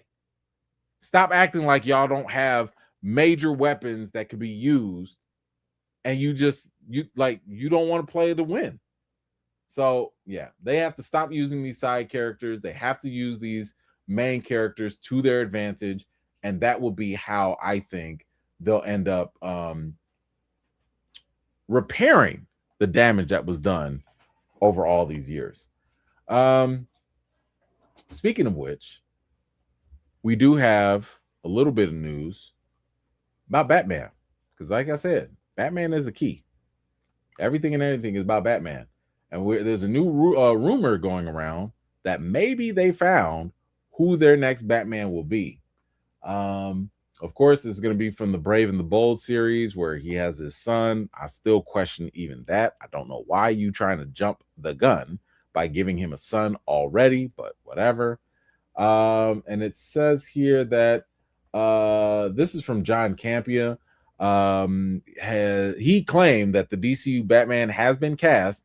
He revealed that this show that hit on a show that multiple sources have named the same actor, adding, I'm not gonna say it right now, but I will say this: it's not a name I would have guessed, and the name a lot of people have come up with is Tom Brittney.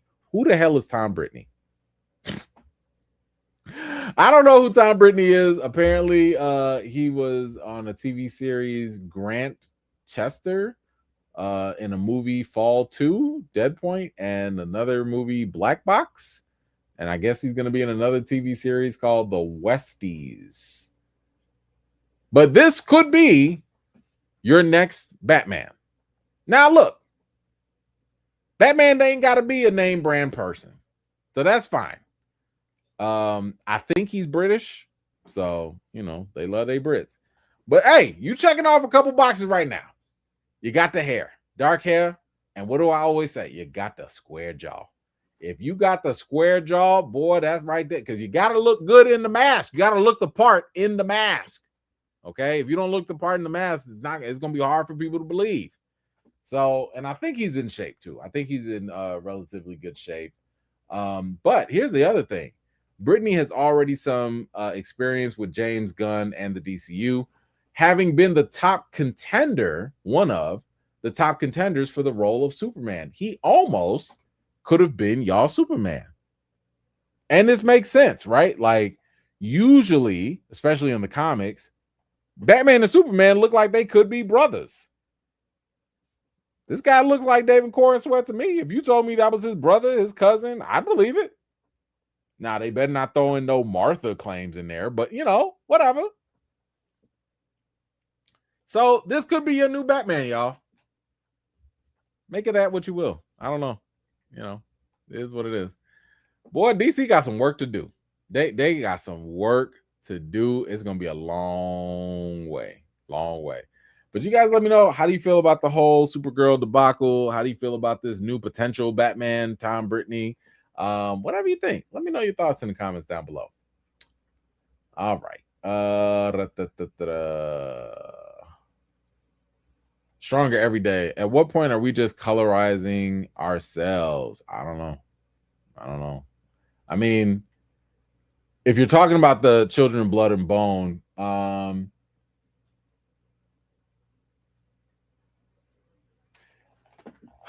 I don't think it's so much. You know what?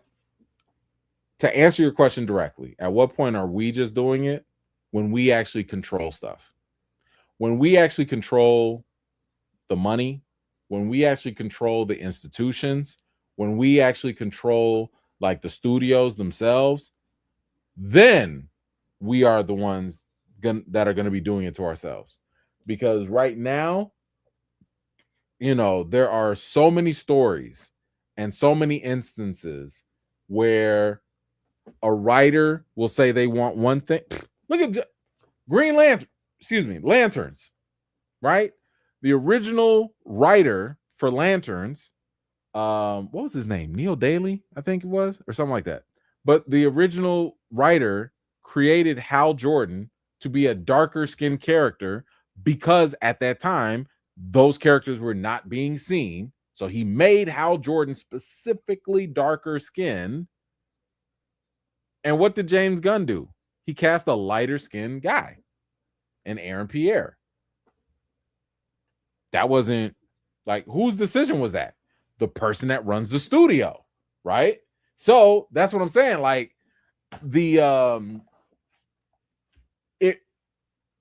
at what point are we just doing it to ourselves? When we actually run stuff. When we don't run stuff, we're not doing anything to ourselves. If anything, we're calling certain things out, but you know, we're not the final decision makers, unfortunately. And I think that's a bigger issue in itself. Mambo, Supergirl can't kill. It was Snyder all over again.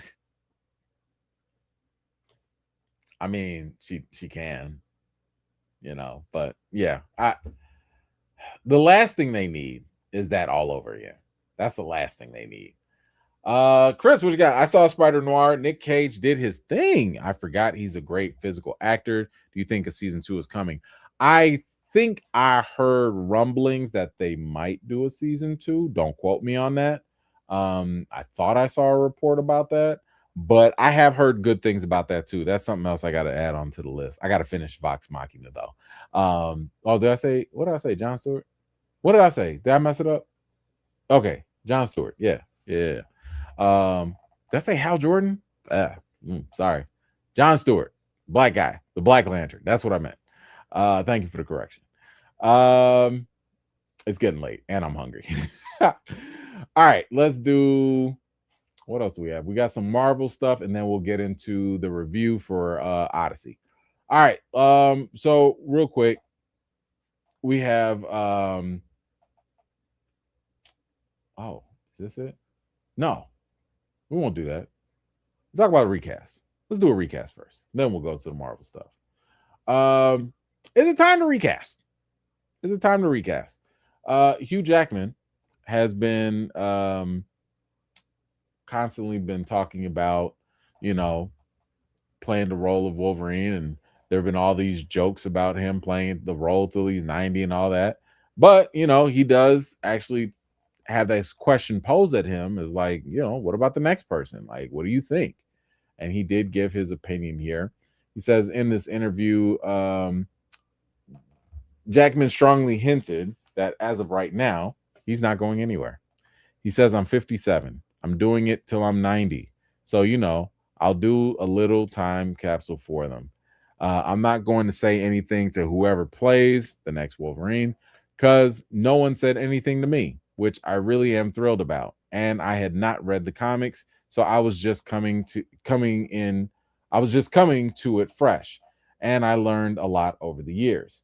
Of course, I've got my own take, but it must be melding in with me in some way. I hope someone just comes in and does whatever the F they want and make it their own. I've been saying for so long, y'all need to let this man go. And I say that with so much respect for Hugh Jackman. I love Hugh Jackman. I think Hugh Jackman is a fantastic actor. This man has done wonders for the role. He is iconic as Wolverine. But you have to move on. It's okay. He's been playing this role for like 26 years. You don't need him. You don't. You don't need him as old man Logan. You don't need him as that. Like, I'm telling you, just move on. You're coming in with a new X-Men, younger X-Men at that. And I've told y'all this before. It's going to be real weird. I mean, weirder than usual, having this 57-year-old, Logan trying to push up on 20-something-year-old Sadie Sink Jean, if she is playing Jean. Going to look real weird. Jean. Like, just get somebody else. Give somebody else a turn. It's not going to be the end of the world. I'm telling y'all, it will be okay. If y'all can survive all these different Batman and James Bond and all these other people, y'all going to survive a different Wolverine. And think about the fact that if you don't recast him now, you have an even more awkward position in trying to recast him later. You're not doing this multiverse stuff no more. We're not doing the variant stuff no more. After, Doomsday and Secret Wars, that's it. Like, after that's it. We're not doing all this time travel, stuff no more. You're going to do a fresh start. Let this man play in Doomsday. Let him play in Secret Wars. After that, recast. Here comes Tom Holland. Says he can't imagine anyone playing Iron Man and Wolverine other than Robert Downey Jr. and Hugh Jackman. There's only a few characters in our industry where it's like that, where it's like, just let them be. Yeah, well, here's the thing. We said the same thing with Jack Nicholson. When Jack played Joker, people was like, man, I don't know who else could play him. Then Heath Ledger came around. And after Heath Ledger, we was like, man, I don't know who else could. Then Joaquin Phoenix came around. Like, what are y'all doing? Stop being prisoners of the moment. Just simply sit here and say, hey, this actor is doing a phenomenal job as this character. I love this person. Guess what? After Tobey Maguire, I was like, man, Tobey that's it. That's the GOAT. Then Andrew Garfield came around. He did his thing. I still like Tobey a little more, but it doesn't matter. He still did his thing, and I can recognize that. And then here you go, Tom Holland, you exist. And for a lot of people, you're a great Spider-Man. So it's like, yo, like we got to stop with this whole like, I can't imagine this or I can't imagine anyone else. That's because your imagination sucks. And that's okay. A lot of our imaginations suck until we see it. It's not until we see somebody in a role, then we're like, oh, okay. All right. That works. David Cornsweet, I didn't see him as Superman until I saw him, you know, like in the costume, saw him talking, and I saw him walk. And I was like, oh, you know what? He could be Superman. Yeah, okay. If this is our Superman for the next 10 years or whatever, he can work. So I'm just sorry. I'm tired of the whole excuse. Of course, we hear the same thing with Black Panther. Oh, nobody can do it except until somebody else does it. And then we love them. And then we're like, oh, I guess more people can play the same role twice. Who knew? Recast Wolverine. Recast Logan. Let Hugh Jackman go do all these other cool things that he wants to do. He wants to play Robin Hood. He wants to do. Let him do that. Recast Spider-Man. Recast everybody. Okay. We do not need to be prisoners of the moment with these characters. Let other actors shine. Let's see different versions. That is how we can get greatness. Anyway, you guys let me know. You think it's time to recast Wolverine? Maybe I'm in the dark with this. I don't know. Feel free to let me know what you think in the comments below. Anthony, John said that in the episode that it was a rumor and he wasn't 100% sure. Was just a discussion. If he was Batman, he didn't want people to run with that as a fact. That is true. I think I saw a clip about that. But he did indeed say, like, hey, like, I'm not claiming this, you know. But here's the thing. I actually believe that a little bit more because think about the fact that James Gunn is this kind of guy who is kind of loyal to his friends. He's very loyal to other people that you know, that he works with. He will find a way to put those people in movies, right? I mean, Nicholas Hoult was supposed to, what was he? He was auditioning for Superman or whatever he was doing, but then, you know, he didn't get it. So they was like, all right, let's just make you Lex Luthor. You know, okay. Well, the other guy who's, you know, auditioning to be Superman, but maybe he looks better as Batman. Hey, I don't know. Let's just get you. So it would not surprise me if James Gunn does give another role to someone that he likes or that he worked with in the past. Seems like it's, you know, right along the same lines. What else? All right, we gotta move.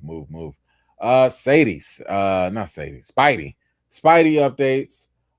We got a couple things here from Spider-Man. Sadie Sink reveals that she was offered her mystery role in Spider-Man Brand New Day without an audition.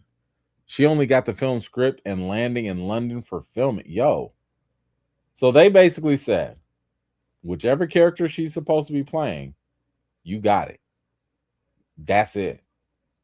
No ifs, ands, buts, questions, nothing. Whoever, you know, everybody thinks she's gonna play Jean Grey, but that's it. She's got the role. She ain't got to say 2 words. She just got to show up and start filming. Well, I've already heard the rumor that I guess the villain in Brand New Day. I'm so glad I've tried to avoid as many trailers as I can.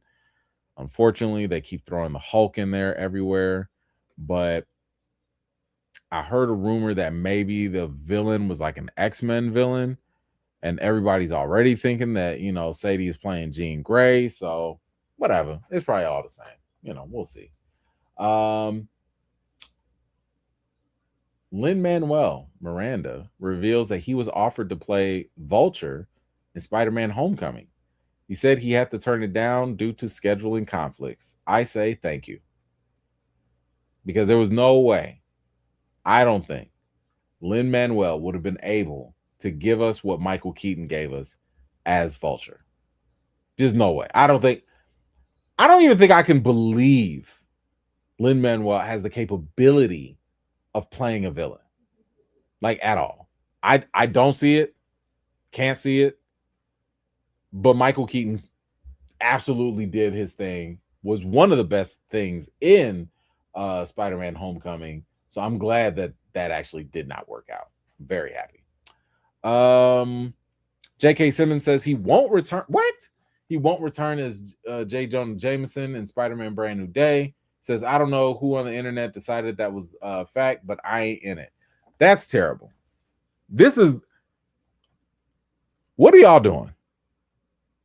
This man has been the best J. Jonah Jameson we've ever had.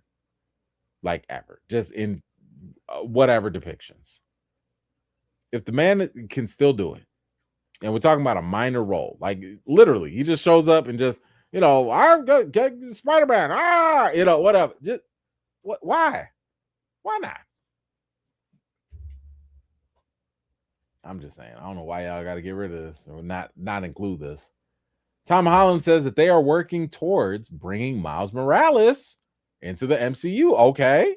I have aspirations to bring Miles Morales into the universe. We've got a lot of work to do to bring that to life, but I feel really strongly about it. First and foremost, is Tom Holland like an executive producer or something? Like I've been hearing this man talk about, like, he talking like he Kevin Feige. He talking like he's somebody, that's in charge. Now, I remember when Sony and Marvel were about to kind of like stop having a little deal where they cooperate, because keep in mind, we only getting these Spider-Mans because of their deal together. And it was Tom Holland that, put in a phone call and massaged everything and got the deal together, got them to do the next movies. But this is up to Tom Holland. First and foremost, and I've said this before, why does this even have to rely on Tom Holland pushing for this? Have not the Into the Spider-Verse movies been enough proof and evidence that a Miles Morales movie will be successful? Why do we need Tom Holland to fight for this and to work towards it? Like, why? Why is this not a given that a Miles Morales movie live action would just do gangbusters? Weird energy. But I'm glad that, listen, better for him to work towards it than not at all, I guess. Amy Pascal, who's basically the female Kevin Feige for Spider-Man, says that they want Destin Daniel Cretton to direct more Spider-Man movies. Says that Destin has really blown all our minds. Slow down. Destin is a very good director. He did Shang-Chi, did a good job with that. I believe he's going to do a Naruto movie, and now he's doing this film. All I'm saying is, as a producer, as an executive, slow down, because this is the same energy that happened when James Gunn was pushing for Andy Muschietti, and he gave us the Flash. I'm not saying Destin is going to give us a Flash with Spider-Man. All I'm saying is, y'all don't need to be sitting here talking about we want more movies. Wait for the movie to come out. Wait for the movie to make $1 billion. And then sit here and say, yes, we want him to do more. Wait. Y'all be getting so excited. And it's like you put all this pressure on this director, and all of a sudden, if things backfire or blow back, now you like, creative differences. We couldn't make it happen. Just chill out. Y'all got to stop celebrating before things happen. Anyway, y'all let me know what you guys think about the Spidey updates. Anything you like, didn't like, or that you're interested in, feel free to let me know in the comments down below.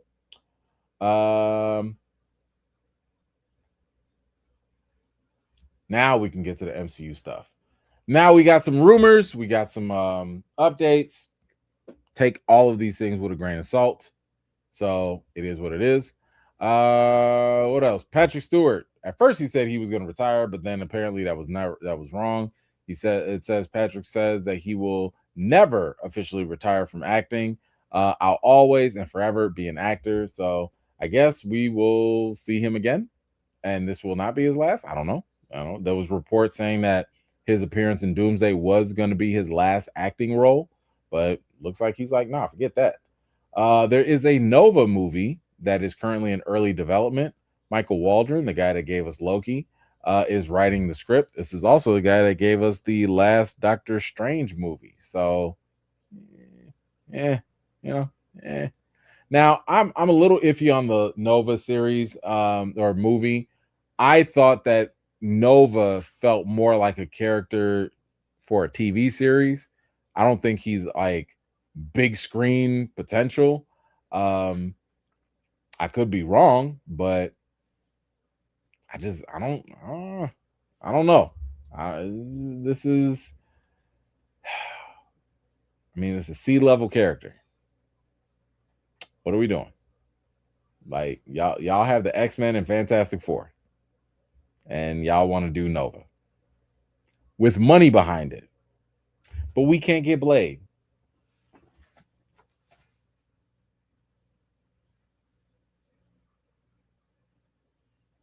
I just pissed myself off. I'm sorry. We can get a Nova movie, but we can't get a Blade movie when we have a 2-time Oscar award-winning actor.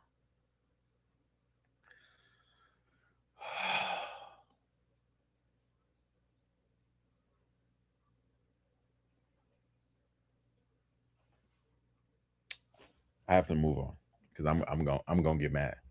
I'm gonna get mad. I'm gonna get mad because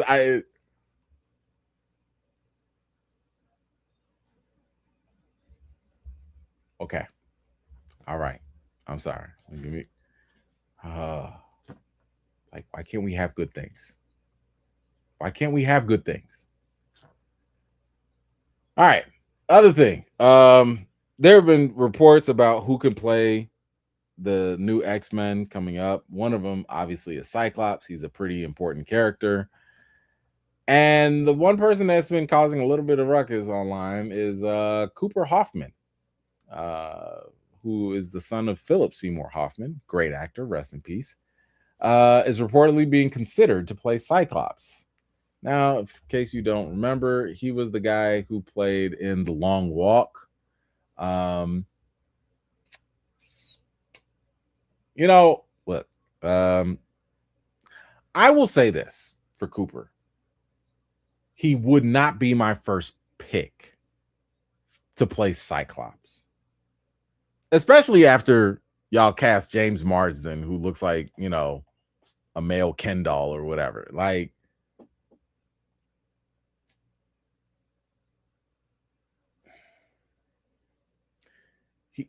Cooper is not the person that comes first to mind.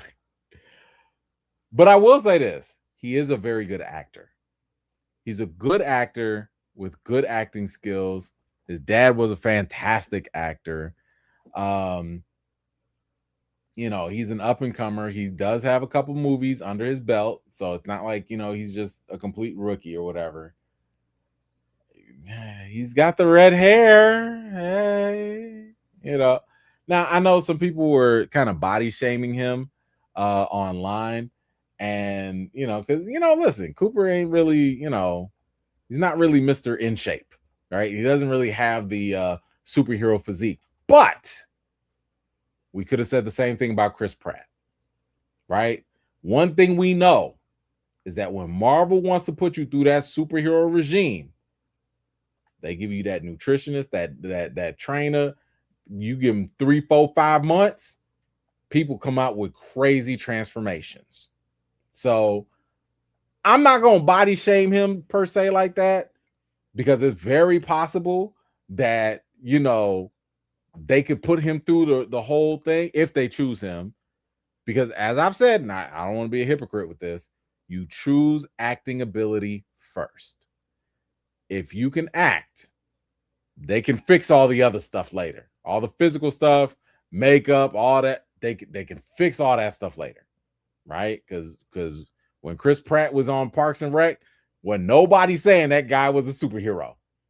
But the second they put him through that whole thing, and then all of a sudden, Star-Lord got the abs and all that stuff, everybody's like, oh, maybe we've judged you too harshly, So, again, he wouldn't be my first pick, but maybe.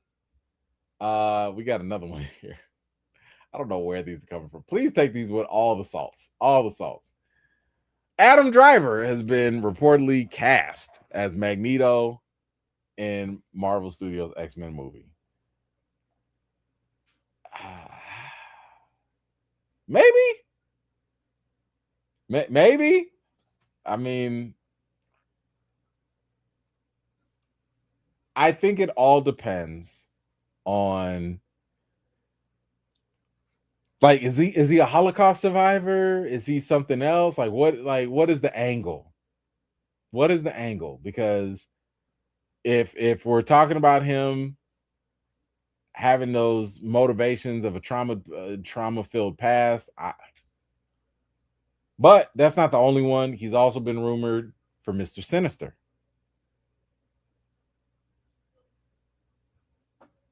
I think this could work. Now, first of all, they did a good job with picking this picture, because that's not even how Mr. Sinister be looking all the time with the beard and all that. But this is a good way to kind of help people see it. I would be interested in seeing how Adam Driver could play Mr. Sinister. I'd be interested. Still wouldn't be my first pick, but at least that's a little bit better, I think, than Magneto. I think. But of course, you can't have Magneto without Professor X. Bill Skarsgård is reportedly in talks for the role of Professor X. I don't know about this. This man plays Pennywise way too well. Now, this kind of gives me the same feeling from the X-Men First Class version of Professor X. Like, if this is the younger versions of all these characters you guys are going for. But I can't stop seeing Pennywise. Like, I see Pennywise right now. Like, this dude, his face, his eyeballs. I feel like he about to do that weird smile or whatever. I can't see him as, I don't even want to say the loving, but like the softer, kinder Charles Xavier that we've seen. I don't see it. I don't know. He is a good actor. So he can always transform. And then they say that Drew Starkey, Tom Pelfrey are also in the running for this. I don't know who these people are. I don't know. Like, my thing is like, just tell me what y'all trying to do with these X-Men. Is everybody trying to be young? Are we not having older people? Is Denzel Washington out the running? Like, what are we doing? Just tell me what we're doing, and then I can kind of go back and be like, all right, this kind of fits this or not.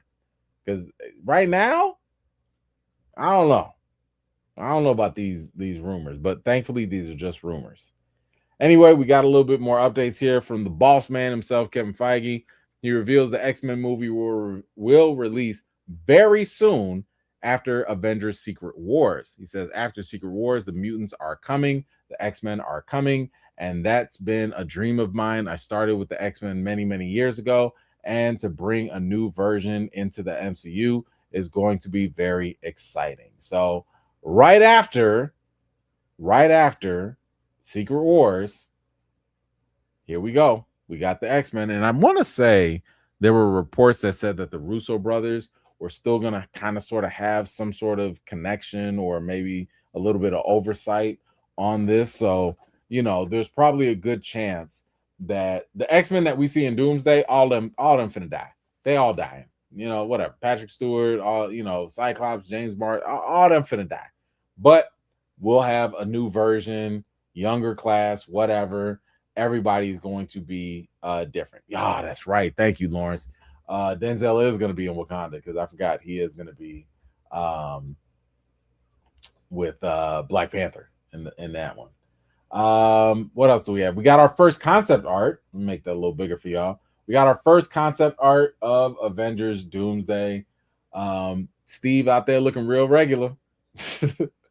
Like, they just got this man in a regular old black tee, just whatever. He just showed up. Not Captain America, not nothing, just good old regular Steve, right there. Listen, guys, and I want y'all to be honest with me, because I will be honest with you. I'm not excited for Doomsday. Like, when you take the level of excitement for any Avengers movie, Infinity War was insane. Endgame was insane. I'm just not. I'm feeling kind of, when it comes to Doomsday. Like I'm just, and I'm not saying it's not bad or it's gonna be bad. I don't think it'll be bad. I mean, I love the fact that the Russo brothers are coming back. It's just I don't know what I should be excited for. What is this movie about? Dr. Doom? I like Dr. Doom as a character, but again, what's the story? What's the problem? What's the issue? Are we just gonna watch a bunch of matches where they fight each other? And I don't know. Maybe it's because, like, what was the last Marvel movie that came out? I know Spider-Man is coming out, but like, I don't know. And you know what? Yeah, Chris, I agree. Maybe we just need a trailer. Because those little snippets, Steve Rogers coming home, kissing his baby, and Thor praying, and all, like, I'm like, all right, whatever. Like, I need something else to get me going for this movie. And it has to be more than just, hey, look at all these characters that are going to be in the movie. I don't care. I don't care. And I mean, if we're being honest, this ain't like the tightest of lineups either. You got the Fantastic Four, you got the old X-Men, you got Steve Rogers, who's not Captain America, you got the other Captain America up there somewhere, Thor doing whatever Thor is doing. What is this? A ragtag bunch of Thunderbolts? These, like, I don't care about them. Like the B team Wakandans, like, So I don't know. I'm not excited. I want to be. I hope to be, and maybe the trailer will do something different, but right now, just not feeling it. Joe Russo won't reveal whether Dr. Doom has a connection to Tony Stark in the MCU. I think that means because he does. He says here, it will all make sense when you watch the movies. We are back to phase 0. This is starting over from scratch. We want to make sure everybody feels like we're not leaning on anything from the past. Okay. So Doom's not connected, or he is connected to Tony Stark. It's the multiverse. Whatever. Just, like, at this point, just give me the movie. Just give me the trailer.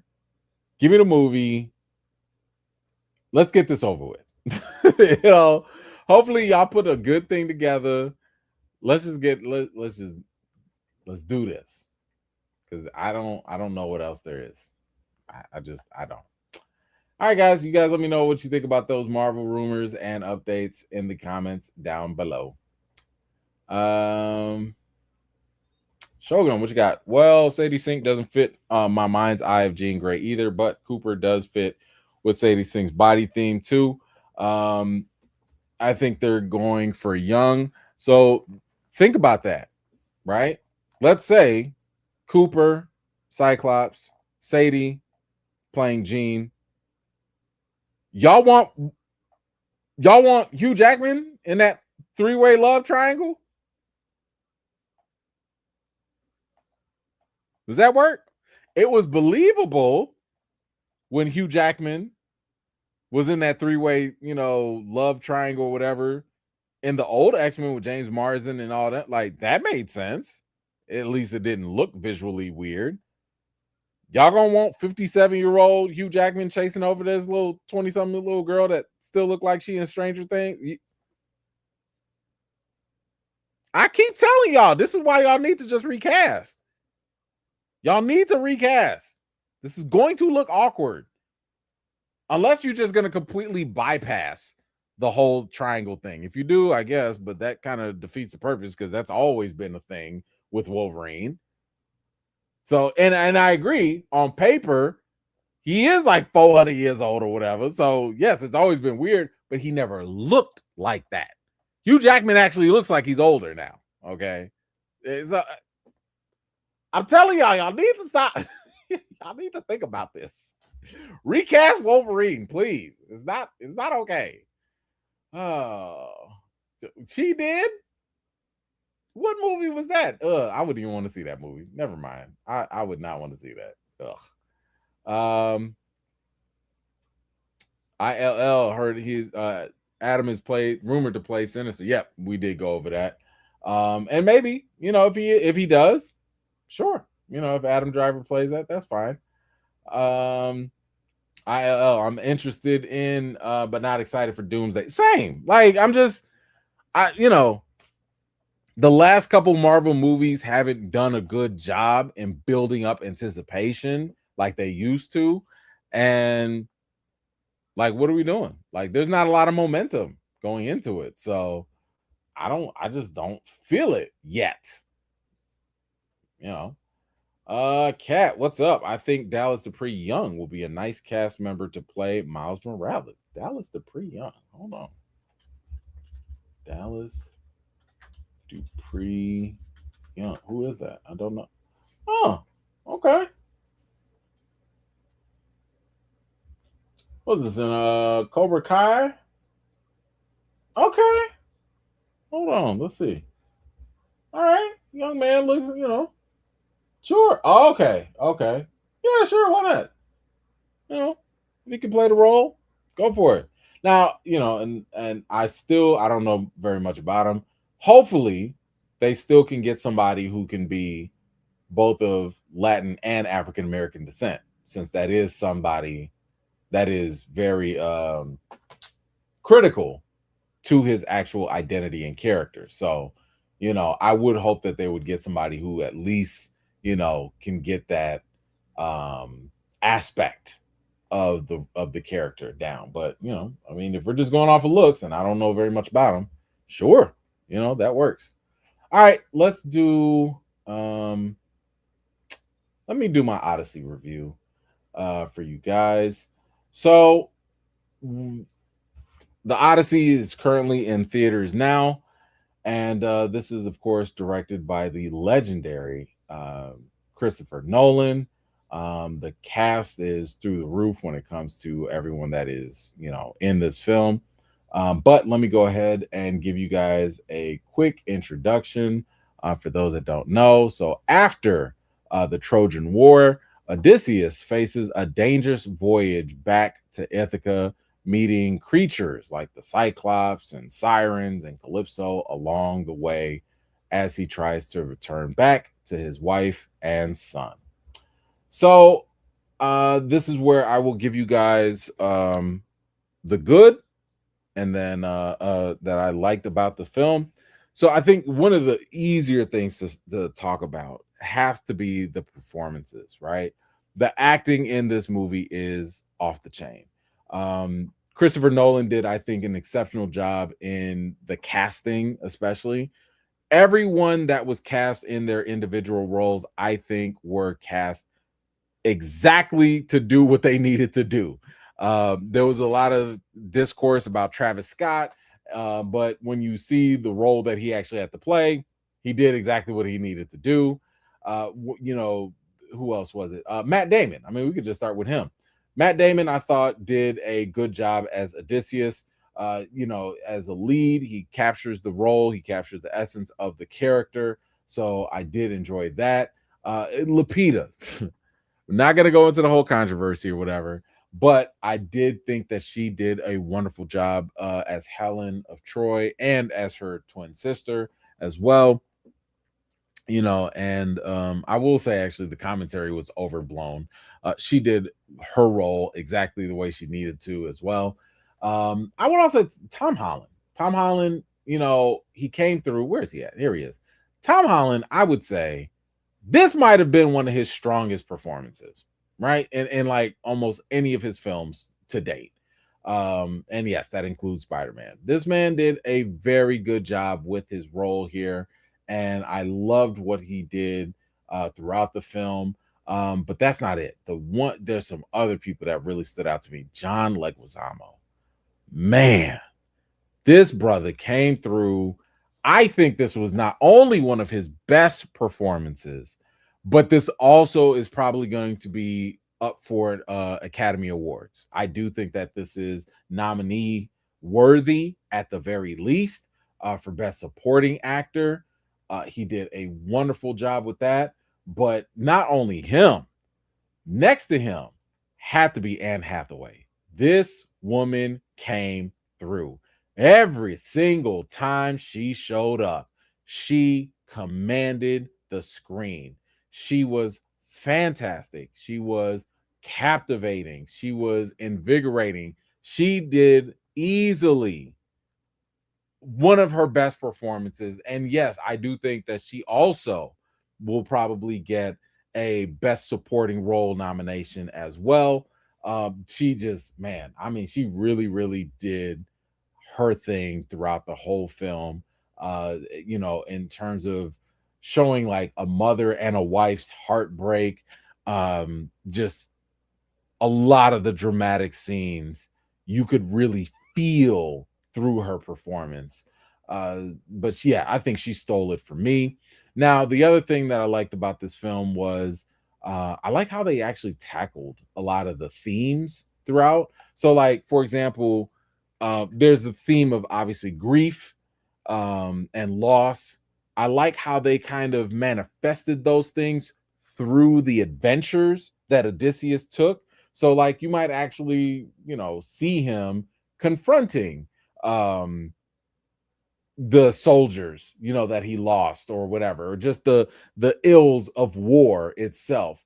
Those things manifesting themselves in the different experiences that he would encounter. I thought they did a very good job of making sure that those themes were captured in a believable way. And then, of course, I mean, it's Christopher Nolan.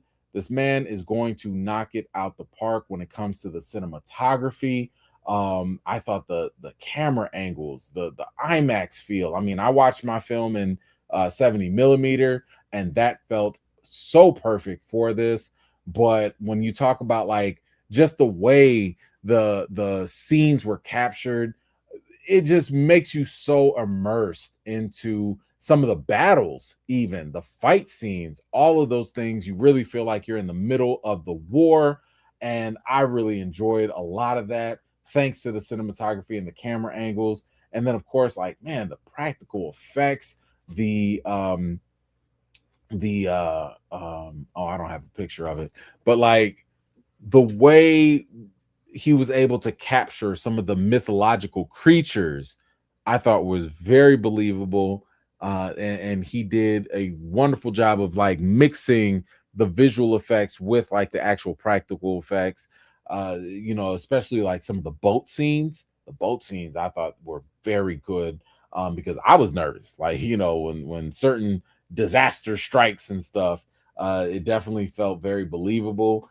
And what else? You know, I also like just the editing of the whole movie. I mean, you have different scenes that incorporate flashbacks or they kind of jump different time periods. And this is right up Nolan's, right up his alley, especially if you've watched movies like Memento or even Interstellar. this is what he does. And so the editing I thought was done exceptionally well in terms of helping the storytelling um, be more impactful, along the way. Because one thing I really liked was like how the ending of the movie, even though we kept seeing these same clips, those same clips had new meaning because certain things were edited in a certain way. So now they hit harder. Now you start to understand Odysseus a lot better. You start to realize, like, oh, that's what you were dealing with all this time. All of that came through the editing and the cinematography, and I thought they did fantastic. So from the and of course the action scenes. The action scenes were really done. They were done so well too. Those big armored dudes in the forest, scary. Like scary. That scene was definitely intimidating because I was just like, oh, y'all pop. Like all of y'all pop. Y'all screwed up. Because like whatever, I don't even think they were giants. Like they were just like big guys, just very big guys. I think they were giants, but that was very cool to see. But yeah, from the action, the acting, cinematography, I guess the themes and even the setting. I mean, you really do feel like you're transported back into ancient Greece times just from the environment that they were shooting.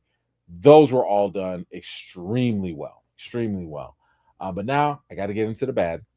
Got to get into the bad. One thing that I did not like was, and I don't know if maybe this was my theater, but the problem I have with saying that it was my theater is I've had this situation happen in other Christopher Nolan movies like Dunkirk and in Tenet, but my God, the sound was horrible. I hate that there were moments in the movie where I literally could not understand or hear the characters' dialogue. Like for whatever reason, while the characters are talking, the music just gets cranked up in the score. And I'm like, what do I need subtitles now? Wait, this character said that character said something, but I don't know what they said because it sounded like I'm like, what? What happened? Like what are y'all saying? Why do you have lines if you are drowning them out? Like, what's the point of you talking? It was very frustrating. And I've heard that Nolan does stuff like that, but like intentionally because he wants you to like lean in. But I'm like, what if I'm leaning in and I still can't understand? What are you doing? So that right there, I have to take points off. You know, it defeats the purpose of having the actors giving lines and having stuff on the script if we're not even going to be able to hear it and understand it. So that was a negative to me. Also, I thought some of the dialogue was distracting. I know that they use American accents in this. So, yes, we're not getting English or European or Greek, accent. That did not bother me. I'm fine, right? But where is he? I got to go back to him. Calling for his dad. That took me completely out of it. Like, we're supposed to watch a time period piece. And if you're going to sit here and be like, my dad's going to come home at any time now, you'll see I miss my daddy. Like I'm not I no longer am thinking, oh yeah, this is ancient, Greece and all of it. Like you're throwing me off, especially if later in the movie you're just going to say father anyway. Why didn't y'all just say father? Oh, my father will be back. Oh, I can't wait to see my father. Just say father. You can still keep speaking English or whatever. Daddy, like that took me. I was just like, yo, like that was stupid. I don't care what the reasoning is. It was dumb. It did not work. It took me out of it. I didn't like it. Now, the last thing I'll say, and this is more of a nitpick, but I like Greek mythology. I actually took classes in college with Greek mythology. So the Iliad and the Odyssey. These are classic Greek literature. And one thing I was actually kind of disappointed with was the fact that, and this is a scene with Odysseus and the Cyclops, they don't even include the nobody aspect. And I was just kind of like, what? Like that's a very big reason why things happen in the story. Now, again, Nolan is taking creative liberties here. I'm not saying this hinders the movie in a horrible way, but it's almost like if you were to make a Michael Jackson movie and not talk about Joe Jackson, you know, or the abuse that they went through. It's almost like, you know, like what, like that was a critical aspect of the story to just leave that out. So I was just kind of like, I don't know why you would do that, but okay, whatever. So anyway, those are the bads. The sound I thought was not good. The dialogue did not need all the extra Americanizing, and yeah, they did leave out a critical aspect. Um, so let's go on to the final reason. Look, I would say that the Odyssey is nothing short of a modern day epic for the ages. I mean, this film is ripe for awards, nominations. Clearly, it is going to be the front runner in almost every single category when it comes to the Oscars and stuff. This is exactly, I think, what people want when they talk about going to the movies. This movie delivers that. It's a great story. It is a great it is great acting. It is well directed. It checks off almost all of the boxes. So when it comes to the rating for the Odyssey, I think I'm going to give it a 9 out of 10. It's a really, really good movie. Like, it's a solid movie. This is solid. This is really, really good. You know, I enjoyed it. I had a good time. Like I said, I did have a couple nitpicks, but man, outside of that, I felt like I went through an experience. You know, like I felt like this is what movies are supposed to be. So anyway, that's what I thought about the movie. You guys let me know. Have you seen the Odyssey? Do you plan on seeing it? If and when you do, come on back to this video. Let me know what you thought about it in the comments down below. All right, guys. It is late. I have gone over my 3 hours. I missed y'all so much. So much. That is all I have for you guys tonight. I appreciate y'all so much for hanging out with your boy, talking movies and TV and all that good fun stuff. As I mentioned, I do have some more things coming up for my From folks. I've got my full interview with Pega, aka Fatima, coming up. I'll be dropping that tomorrow. And then I have I got some theories I got to work on for you guys. I got 2 of them already done, and I'll be dropping those later in the week as well. And yeah, and hopefully, you know, if we got some good news and stuff, we'll be seeing each other sometime next week as well. All right, guys. It is the weekend. Please enjoy yourself. Please stay cool in this hot weather. And you know the routine. Wash your hands, wash your butts, and everything in between. And until next time, I'll see you guys later. Peace.